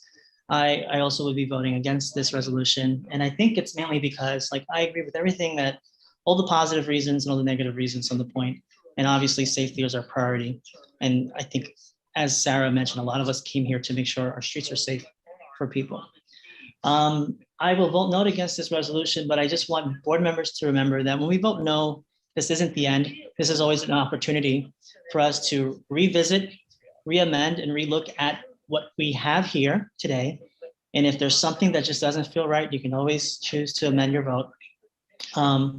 But to explore restricting left turns, I think, is not a good idea without having the top 10 dangerous intersections. Like, I am in favor of split face lights, but I just want to be brief. I know it's getting late. I think a lot of us has echoed our points and just don't want to repeat too much. But I think a no in this vote isn't the end, but it's more of a beginning for us to just look at a new resolution and new perspective. Thank you. Thank you, Will. So there's 2 hands that are asking for a second conversation. I'd ask both of you, if you got a quick point, let's make it. It is 9:45 as a time check. We've got another resolution and we've got the community. So Jay, do you have a quick point you want to make? Your hand's still up. I put on chat a hypothetical scenario, just about a car making a left turn, say at 93rd Street going north. If that left turn is restricted or banned, that is, that car would have to go 6 extra blocks through 6 extra traffic lights, through 12 extra pedestrian crosswalks just to get back to where they started. I agree with Andrew on the no left turn on red. Again, to reiterate, Jay, DOT, in its study, you made a good point. Has already said that they're going to do all this. They've continued to do it. You know, we're like the boy who cried wolf. We keep asking them to do things over and over again. I suspect they will totally ignore this on the assumption that, hey, we've already done it. Thank you, Jay. Rich, a brief point, please. Yeah, so 4 really quick things. Number 1, Or I urge everyone to read can we the get one? Can we get one? Can we volunteer to? I urge everyone to read the resolution. It is very clear. It calls for exploring. Number 2, even if we called on DOT to do something very specific, they don't act quickly, even when we're very specific. Here, it's not like we're going to pass this resolution. They're going to be out tomorrow putting up no left turn signs. They're going to explore at some point in the next few years, hopefully. Hey, why the urgency? Dana Lerner lost her son, and her life has been completely destroyed because of a left turn in our district. We don't want to have another Dana Lerner while we're waiting around looking and deciding what exactly the resolutions should say. And number 4, I'll say it again, we have the top 10 intersections. Anyone who doesn't acknowledge that is just not acknowledging the truth. We know that information. I've worked on it closely. DOT has it. That information exists. Thank you. And then there's one last hand. And Susan, if you can make a 10-second point, it's time to move on for this topic. Yeah, based on what Rich Roberts just said, I'd like to propose an amendment. I'm sorry to do this, but the amendment would be that the resolution be changed to list those specific 10 most dangerous intersections and focus on those right now and nothing else. Thank you. Okay, I'm going to have to bring in Richard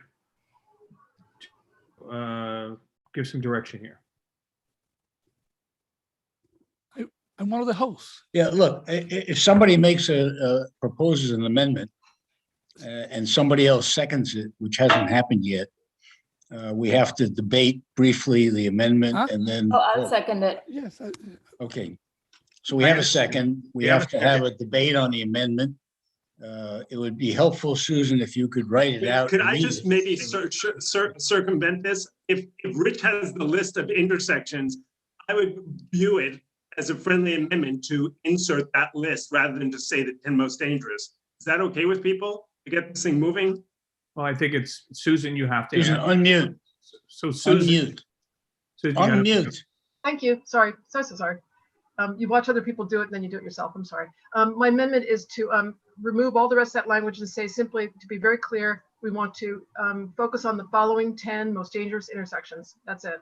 I don't have a problem with that, but we'd be eliminating the one intersection that Barbara Adler added, and we would be eliminating the Broadway intersections, which are considered dangerous. So I'd like to ask Andrew how he feels about that. I wouldn't want to eliminate the stop here on red on the Broadway turns. I think that'll protect everybody. I think we've been asking for that for years. Yeah. No, so I think. I'm saying, excuse me, 1 second. What I'm trying to say is that I think we should start with the 10 most dangerous intersections right now in this resolution and have DOT go ahead and recommend whatever they think is the best way to do that. Andrew, if that's a stop on red, if it's whatever it is, but that leave, as you always say, we're not the engineers, leave it in DOT's hands, but that we should focus right now for just 10 most dangerous intersections and list what they are. And then next month, do another resolution for whatever else you want to add. That's the amendment. I think we should vote on that. Yeah, Howard, I think she's asking for more than I think what you're thinking. So my sense is that we should now move to a vote on this amendment. So do we need to have a debate? Get rid of all the Ken, can I speak first? And then I just want to get the process. Ken, I want to get the process down. And so my understanding, Richard, is we now have an amendment. We're going to vote on the amendment, correct? Correct. Okay. If the amendment passes, that's it. If the amendment fails, we then have to vote on the original resolution. Okay, so now we're going to do a vote on the amendment. Do we feel that we need to have debate on the amendment because we've had quite a bit of debate already? Point of information. Okay. Yes. Order. The proposed amendment would get rid of all the other be it further resolves. Yes. Okay. Yeah, I think we want to vote on it. The only therefore clause would be a list of the 10 most dangerous intersections.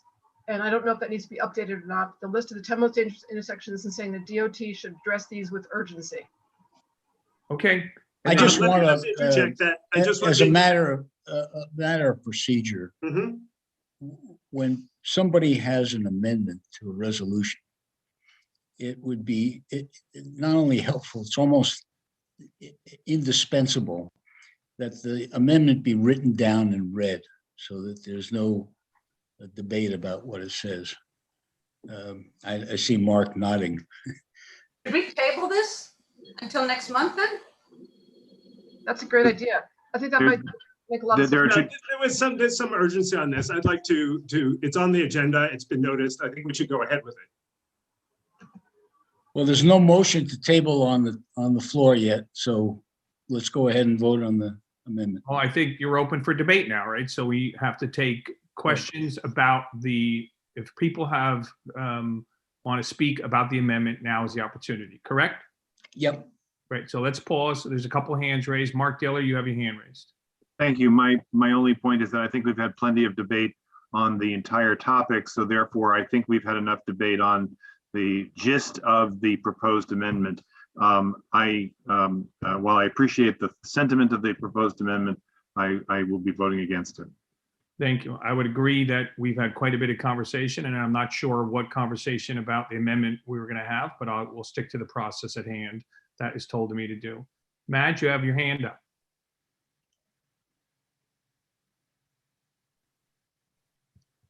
Madge, I can't see you. Unmute. Unmute. Madge, you're muted, dear.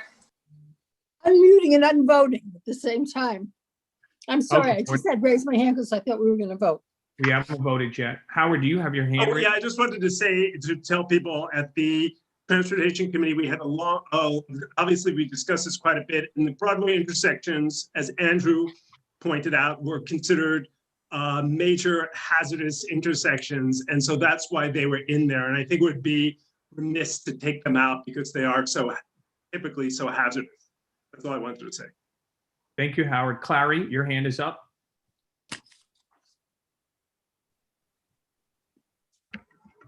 Yes, I was about to say essentially what Howard just said, and I'll say it just slightly differently and quickly. I will vote for Susan's amendment, or really substitute resolution is what it amounts to, only if it retains the one thing that Andrew's been, I think, correctly focusing on and is really different from the rest of the left-hand turn issue, which is to put signs on Broadway saying stop here when you're making a left-hand turn. Stop here on red. Yeah, stop here on red. And I'm wondering whether Susan is willing to just keep that part in which case I think her version has a lot to recommend it.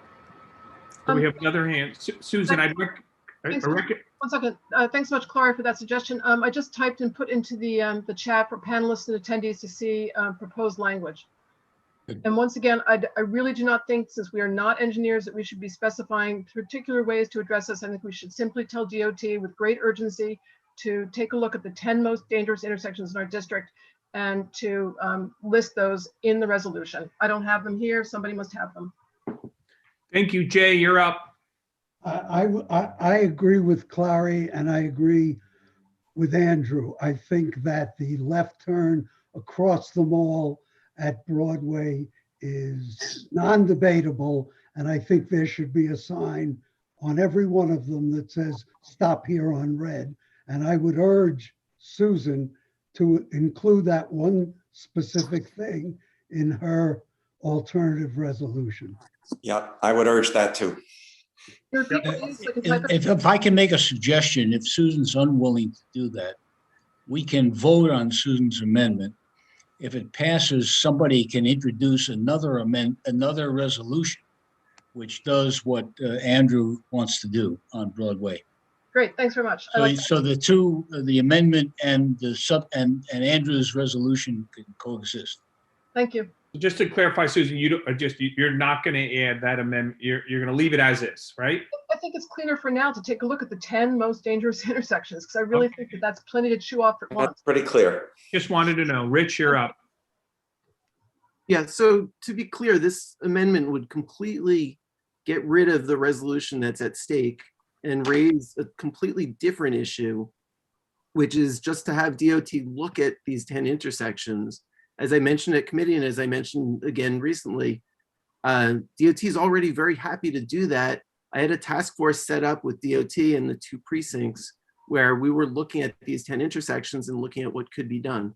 Again, I was removed from the committee, so I urged the committee to have someone else take up that initiative, but that's already underway. It got delayed because of COVID, but that's underway. It's something we discussed over a year ago, and that doesn't need to be done. So basically, by completely getting rid of any language about left turns in this resolution, we're basically getting rid of the resolution and just having the resolution call for something that's already underway, albeit delayed because of COVID, and now delayed because we don't have anyone on the committee who's working on it. But if we want a resolution about the danger of left turns, we have to vote against the amendment. Thank you. Ken? Yes, I agree with Rich. This is an effort basically to neuter the resolution. Everybody that's spoken, even those opposed, have expressed their support for split phases, which is the safest way to cross the street with turning traffic. And it gets rid of that. If you don't want it, there's no reason why we have to live with a level of violence on our streets that we've been living with. And there are small but very important ways we can make our streets safer. If you believe that, you will vote against this amendment. Thank you, Ken. Catherine? Thank you. Thank you for the committee for putting this resolution together, and for everybody on the committee for talking about it so thoughtfully. I just have a question about the amendment, the idea of limiting it to 10. That in itself seems prescriptive. And I don't know if 10 is an arbitrary number, like where the number 10 comes from. If it's even easy for DOT to determine which are the 10 most dangerous. You might have to look at data over the course of several years to kind of come to that conclusion of what's most dangerous. So I don't know if focusing on 10 narrows it too much or is too prescriptive. And I'm just interested in hearing Howard and Andrew's thoughts on that, kind of giving me clarity on if that would make sense. Catherine, can I jump in first? Actually, Stephen, would that be okay? Just to say, Catherine, that I was basing that on the excellent work that the Transportation Committee did in December of 2019, where they had already asked DOT to take a look at the 10 most dangerous intersections. I don't think that that's going to be sufficient to make our streets safer. I simply think that's a really good starting point. Okay. So does DOT kind of come up with that list on their own, or is that just a number that we chose? We chose that, and they've already done it, I'm being told. So I don't see any reason why we wouldn't just start with those 10 most critical areas to really get right in. Why haven't we seen it? Okay, Howard and Andrew, anything you want to say regarding Catherine's question? Because that's the last one, and I think we should move to I think Susan answered it. We have to start somewhere. We didn't want to overwhelm the DOT. They're not always the best at responding, so we wanted to start with something that was manageable, and 10 seemed manageable. There was no great science behind it.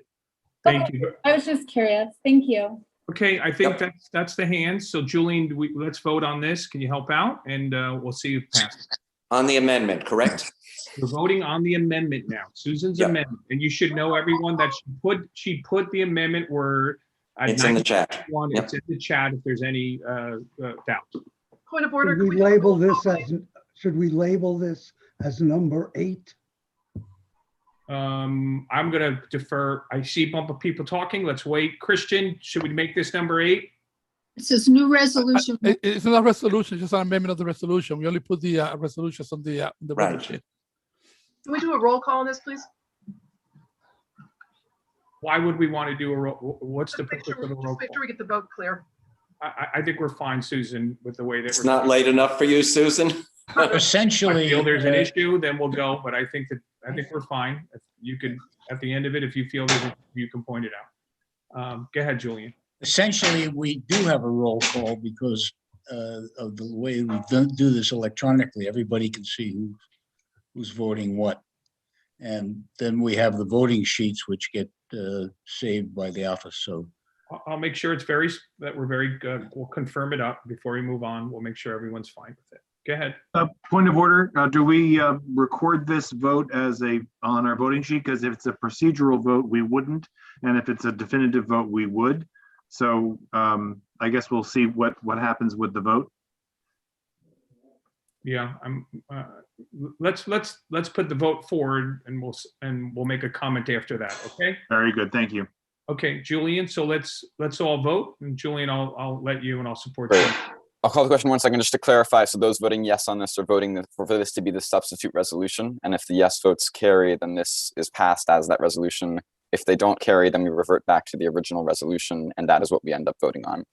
Is that correct? Awesome. Yeah. Okay. So with that said, Is that a yes, Richard? I'll defer to Richard. I think whether it's substitute resolution or not, I think that if this resolution passes, it replaces the original resolution.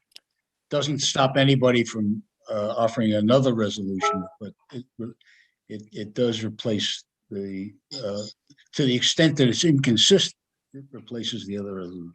Let me ask it different, Richard. If we pass this, then do we vote on the other resolution or are No. we done? No. So this is it. If this passes, we're done. Yeah. If it doesn't pass, then we'll again vote on. Back to the original. Correct. And that we're voting on this.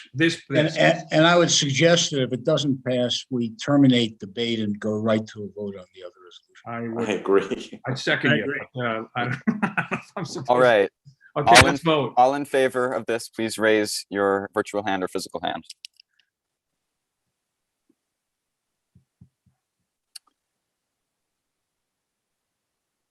I'm currently not seeing any physical hands. Please let me know if there is one. And we're seeing 15 virtual hands. All right. Can everyone put their hands down? Okay, now looking for no votes on this. Please raise your hand.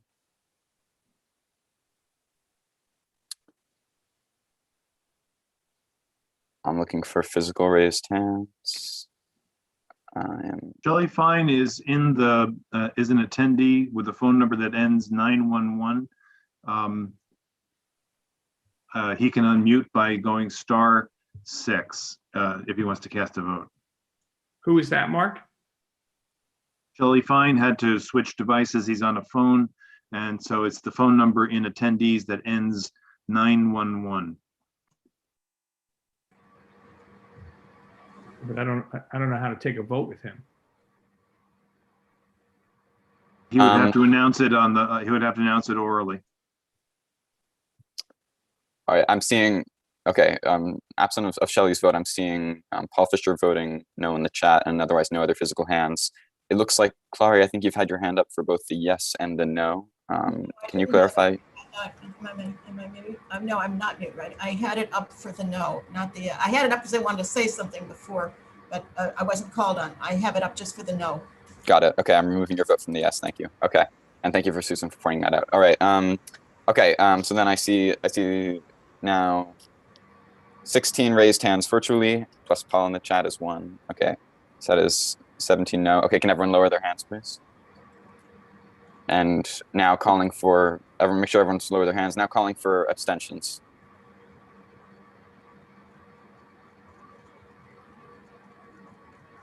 I see Stephen raising his hand physically. And 2 people virtually. All right, so the final vote is 14 yes to 17 no to 3 abstentions. I call the question on the original motion. Okay, so now we're going to re-vote on that motion, correct? I mean, Correct. the original resolutions. Can we just, 30 seconds, this is the original resolution calling on the DOT to look at these 10 most dangerous intersections along with the Broadway intersections to see what they can do to make the left-hand turn situation safer. That's what we're voting on now. Yeah, I mean, to the extent that what you wrote is different from what you just said, it's what you wrote to council. Yes. 72x squared. Well, it's by definition a summary. So what can you factor out? We have a phone number. Is this Shelley who's talking now? Yeah. That is Shelley. Okay, let's continue forward. So we're voting on now the resolution. So to factor out the largest possible. So let's move on the resolution. All right, all in favor of the resolution, please raise your hands.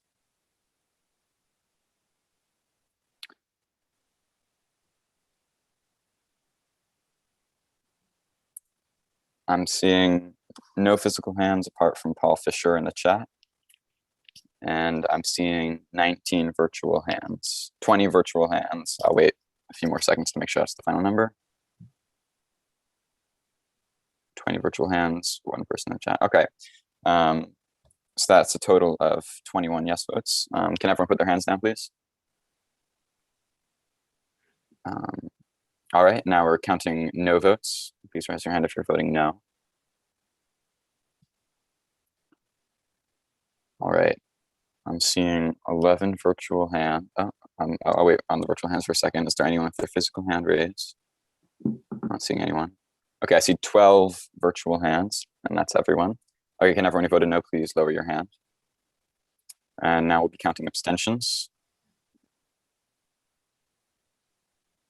Please raise your hand if you're abstaining. I see Stephen's hand raised.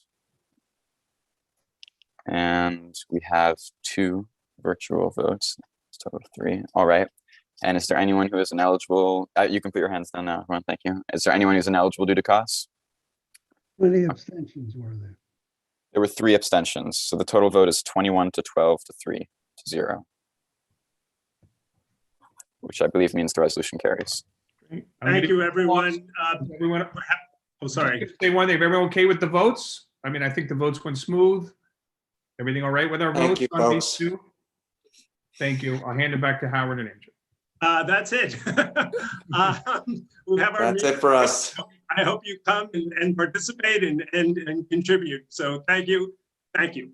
Okay, onward and upward. And now on to youth education and libraries. I think that's just me tonight.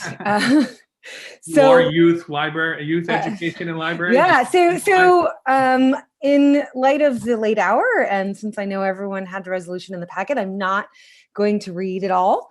But to sum up, we were joined by 2 guest speakers from Counseling in Schools and Advocates for Children's School Justice Program, talking about the topic of youth mental health and the toll that remote learning and isolation and loss is having on all of our kids. So as our speakers noted, in normal times, schools are the center, for those moments of connection and communication, and the traditional methods aren't really there because of remote learning and the lack of in-person interaction, which just makes that challenging.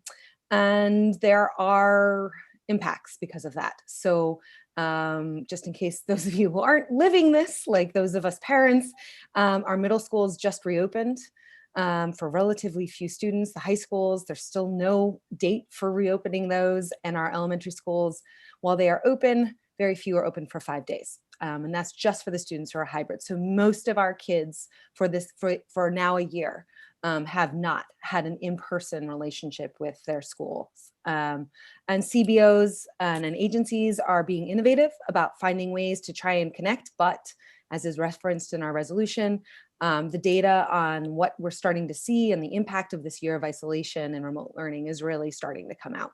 And it's clear the toll is real. And the social and emotional impact will continue to be an issue for many years to come.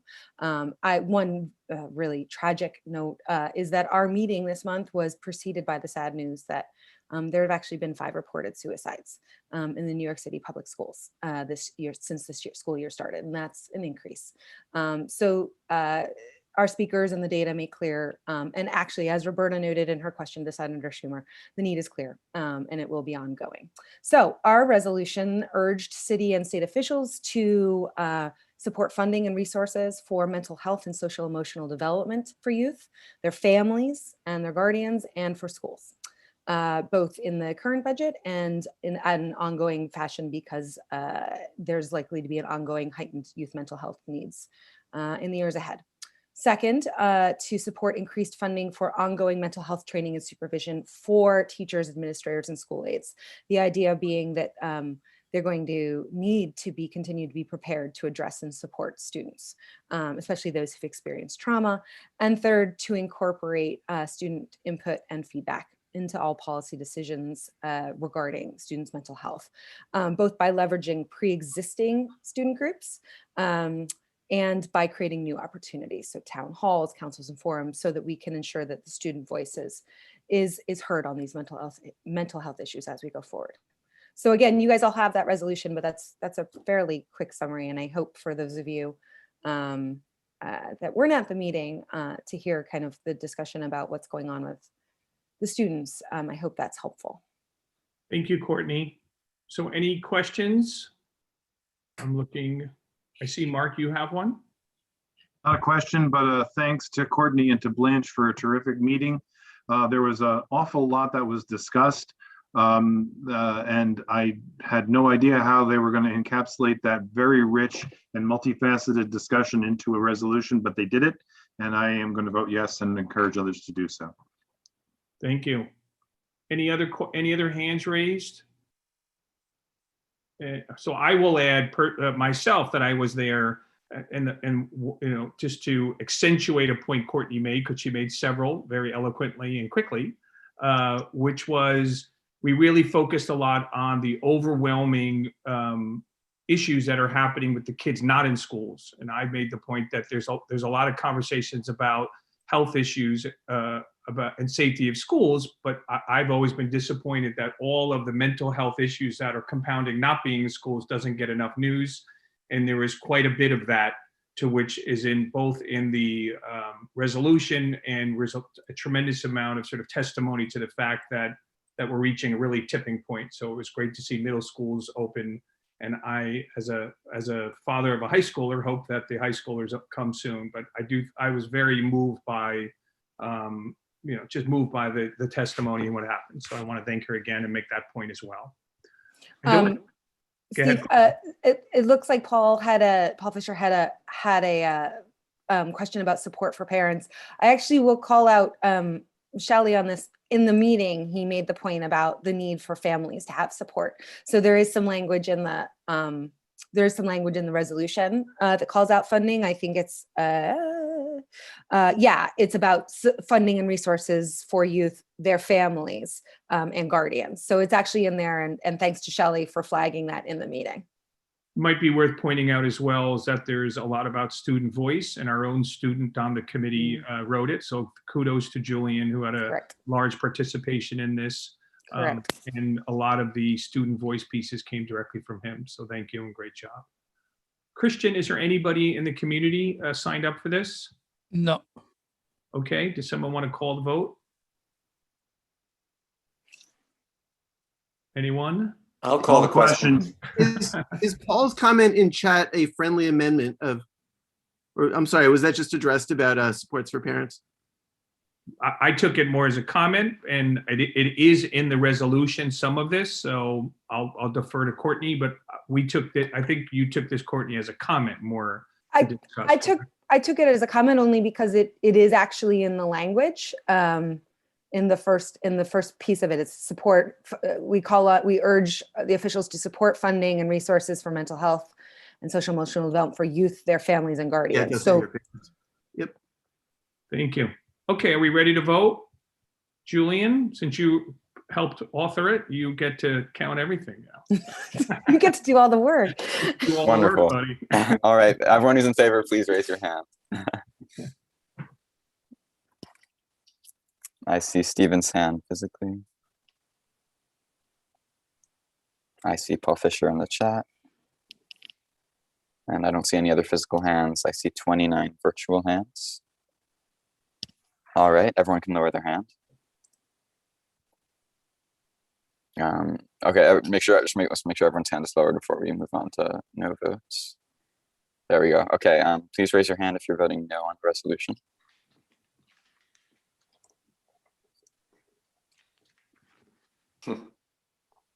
All right, I don't see any no votes. Are there any abstentions? Please raise your hand. Seeing one abstention. All right, the vote is, and there's no one ineligible because, right? Right. I think All so. right. The vote is 31 to 0 to 1 to 0. Thank you. Good job. Courtney, your first resolution. Congrats. Okay, I'm glad we're laughing at 10:14, I should say. So great.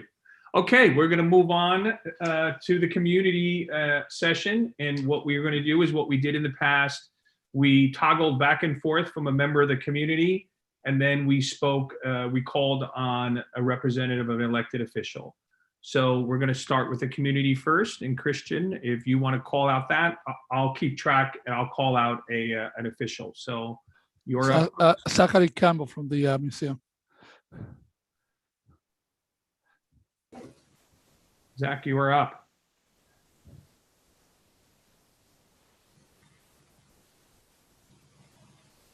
Zach, are you promoted? I know he is. Yeah, he is.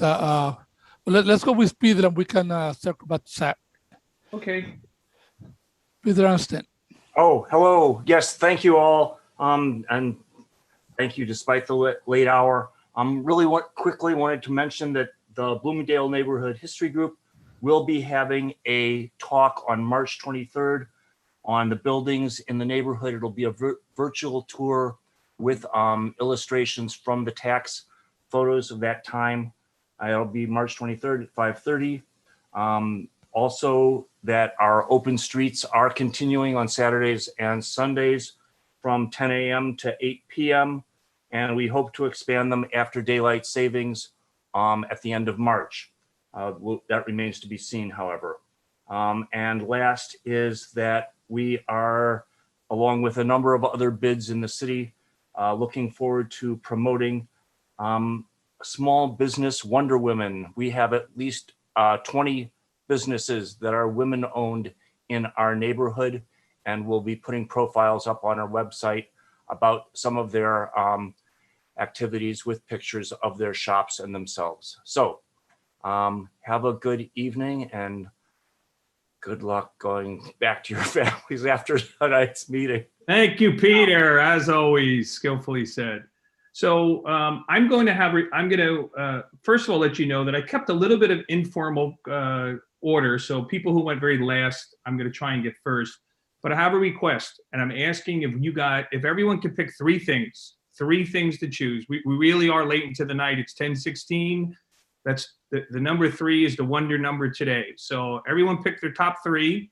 And I'm going to pick Bryce first because I know you were one of the last time. So I'm going to have you go first. But you're going to start off the 3, right? We're going to stick to 3. Do my best. Assemblymember Godfrey did call for an independent investigation of the governor on Sunday. I'm not going to count that one. Yesterday, the Health Committee passed a package of legislation. I'm going to put links about that in the chat to all attendees if you want more information. He's also introducing in the Assembly a bill to allow New York City to set speed limits lower than 25 miles per hour. Believe it or not, the state will not allow the city to set a lower speed limit in the city limits. He's long thought that was ridiculous. He also, following the release of a study by the League of Conservation Voters that showed over 1 out of 10 schools in New York State have drinking water standards that exceed federal safety standards, he's introduced legislation to crack down on those standards and toughen them and make sure that drinking water in public schools and all schools is safe. I'm gonna leave it at that. There's a lot of links I've just sent. I may have sent them twice or 3 times by accident. I apologize. Have a great evening, everyone. Thank you. Thank you, good sir. Thank you for starting it off good. So I think we'll go to Zach. You're ready to go now? Absolutely. Sorry, it took me a minute to connect. So good evening all. At this point, I think you all know me. I'm Zach Campbell. I work for the Museum of Natural History, here to provide a quick update on the Gilder Center. At our last meeting, I noted that the superstructure for the 2nd and 3rd floor was underway. The 3rd floor was completed by the end of February. And last work that was completed was everything but the last pour for the 4th floor. So the building's going up quite quickly, which is great. And we're working our way up to the 5th floor. Construction operations continue to be focused on shoring, rebar, and concrete. And we expect superstructure operations to be complete this summer when the building tops out. We also hope to have the shotcrete contractor on board by the end of March and then beginning work at points in April. And that's for shotcrete for a lot of the interior walls Shotcrete and superstructure will work concurrently, and Shotcrete will become the primary focus of work when superstructure is complete. Shotcrete, for those who don't know, basically concrete that's sprayed onto a form via hose. I liken it to a super soaker, but maybe not. We continue to average approximately 30 trucks per day, and that'll continue through superstructure operations, and over 100 workers per day for superstructure. I just want to also note that the Department of Buildings had issued a stop work order for the construction on the Gilder Center on Wednesday, February 17th.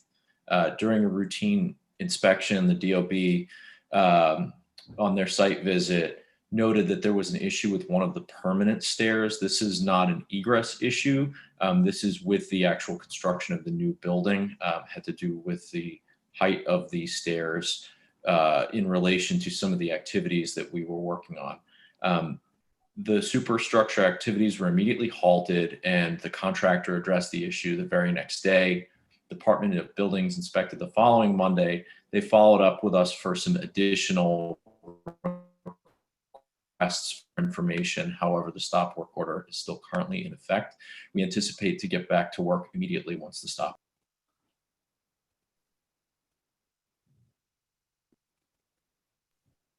And if anyone has any questions, I'm available via the chat or by my email. Thank you.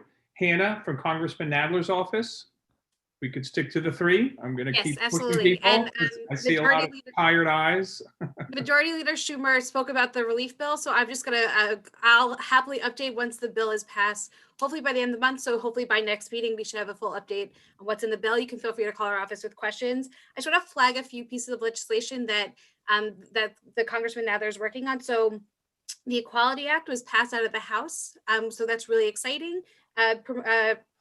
Federally, making sure that we have federal protections for LGBTQ IA plus folks.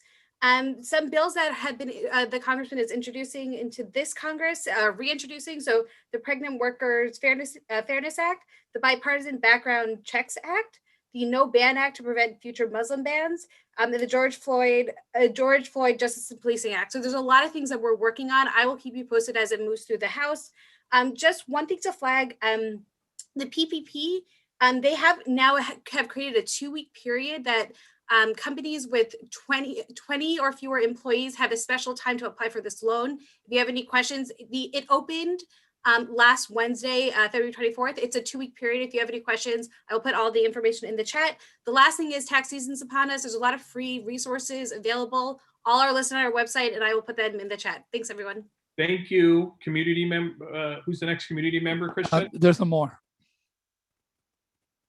Thank you. Could you say that again? And Yeah, there's no more community members sign up.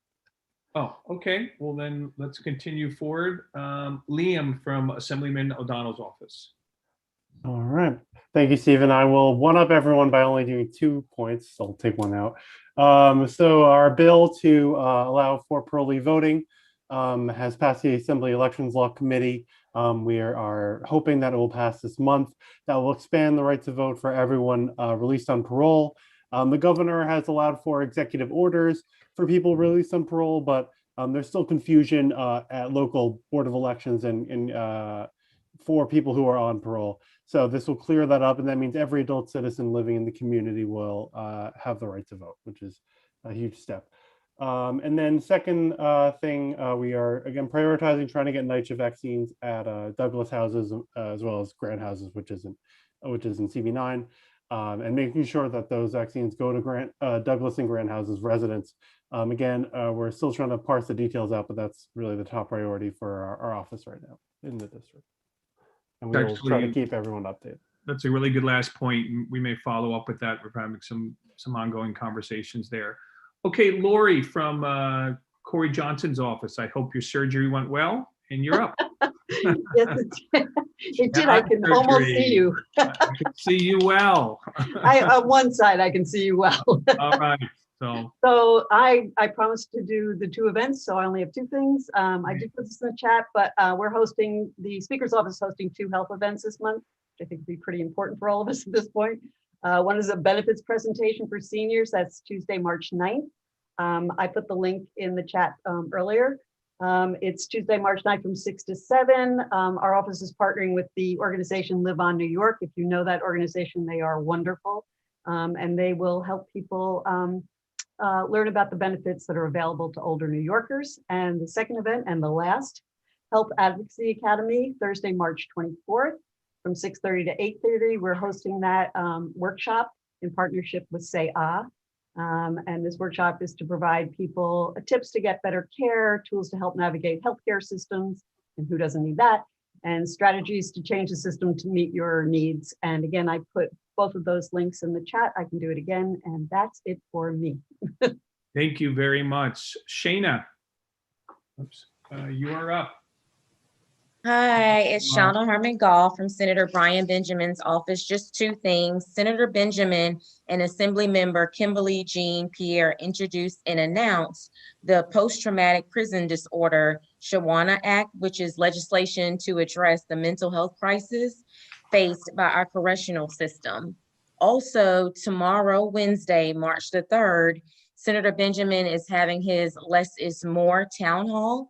And I'll put the link in the chat. Is actually going to be breaking down the bill and its provisions, which include restricting the use of incarceration for technical violations, bolstering due process, providing speedy hearings, and providing earned time credits. So I'll put all that information in the chat. Thank you so much, Stephen. Thank you. Mr. Luke Wolf, you are up, sir. Hi, everyone. Luke Wolf from Controller Stringer's office. Have 13 updates tonight. No, I'm kidding. Just two. But it was 15. You texted me 15, right? So number one, last month, Controller Stringer announced the city's pension funds have voted to divest their portfolios of more than $4 billion of fossil fuels. We believe this is just about the largest fossil fuel divestment in the world. And New York City is proud to be a real leader in this, and a number of cities have jumped on board since we first announced this initiative in 2018. So we're really proud that this will address both the significant financial and environmental risks that climate change poses to our city, and New York City will continue to be a leader on this front. Second, on the food security front, this month, Comptroller Stringer unveiled a comprehensive food security plan to combat hunger in New York City. The pandemic has acutely highlighted food insecurity issues across the city, and say more than 1.6 million New Yorkers say they're unable to regularly afford food, which is 400,000 more than last year. So what the plan would do is, among many things, create a $25 million emergency fund targeted at undocumented immigrants who cannot access the federal plan. It would leverage CBOs to increase access to SNAP benefits, increase where and how EBT cards could be used throughout the city, and also focus on cultural appropriateness throughout our food system. So I'll drop all that in the chat, and I hope everyone has a nice night. Thank you. So I think that's it. I'm going to say that I'm going to pause. And if any elected officials I didn't call, please let me know. I know Julian, you were here, but we heard from Helen. So I'm going to pause a few minutes. And if I didn't get to anybody, please let me know. I believe we got them all. Okay. Thank you, Christian. Okay. I think I don't have any report today. I think the meeting speaks for itself, and I'll voluntarily or involuntarily, I should say, not give my report today. But that being said, I don't know. I don't know if we're ready to. I'm okay wrapping up the meeting. I got to get myself reorganized on the agenda. Did we vote on last month's minutes? We did. We started I out. missed that. Okay. Thank you. Somebody wants to make. Yeah, I just wanted to say that the live transcript and the closed captioning is an excellent new feature, and I've been following it for two reasons. One, of course, it helps people that are hearing impaired, but also it's a live transcript and it's very practical. And I've been scrolling back when I thought I didn't hear something, and it's just a great thing that we have now. Well, I want to thank HHS and Rosa particularly, who requested it. So thanks to them. It was their idea and their meeting. Steve, in that connection, the captioning frequently blocks off either people's faces or what's going on the screen. Is there a way of putting the captioning somewhere else on the screen that it's less likely to be intrusive? We do not have that option. What I can tell you is that certainly we can look into it, but what I can tell you, Richard, is if you play with your screen a little bit and shorten it, it moves it around a little bit, because I had the same problem because I had to take care of some things. Oh, But- yeah, it does move. You put your cursor on it, move it wherever you want. Hey, there you go, Richard. You I asked. got it. All right. And you can turn it off if you don't want it, but I agree, it's fabulous. Yeah. Okay. Yeah, it is good. So Or if you just leave it, as the full transcript running on the side, it doesn't block anything. So those are I would see as your two options. thanks. And I'm going to send an email out tomorrow. We have finalized the, well, speaking of this, the Zoom tutorial for 5:30 this Thursday. For, again, it was originally focused on co-chairs, but I think it's open to whoever wants to come. The idea is to update anybody in terms of basic training, and I think some new things Christian put together with Mark. So I'll be joining it, but it's 5:30 on Thursday. And Richard, we will teach you how to zoom that up all around and get those words off your screen. So be there or be squared. Back in the old. It's all right. I'm in a litigation now where I'm trying to manage about 250,000 documents. So Understood. I should be able to do this. We're just having fun at the end of the meeting. But in all seriousness, I think we'll walk through all this. So again, 5:30 on Thursday, and I'll send out an email. Okay. So if there's anything else, if somebody wants to put a motion to close the meeting. So moved. So moved. Great. Thank you, everybody. Appreciate it. Good meeting.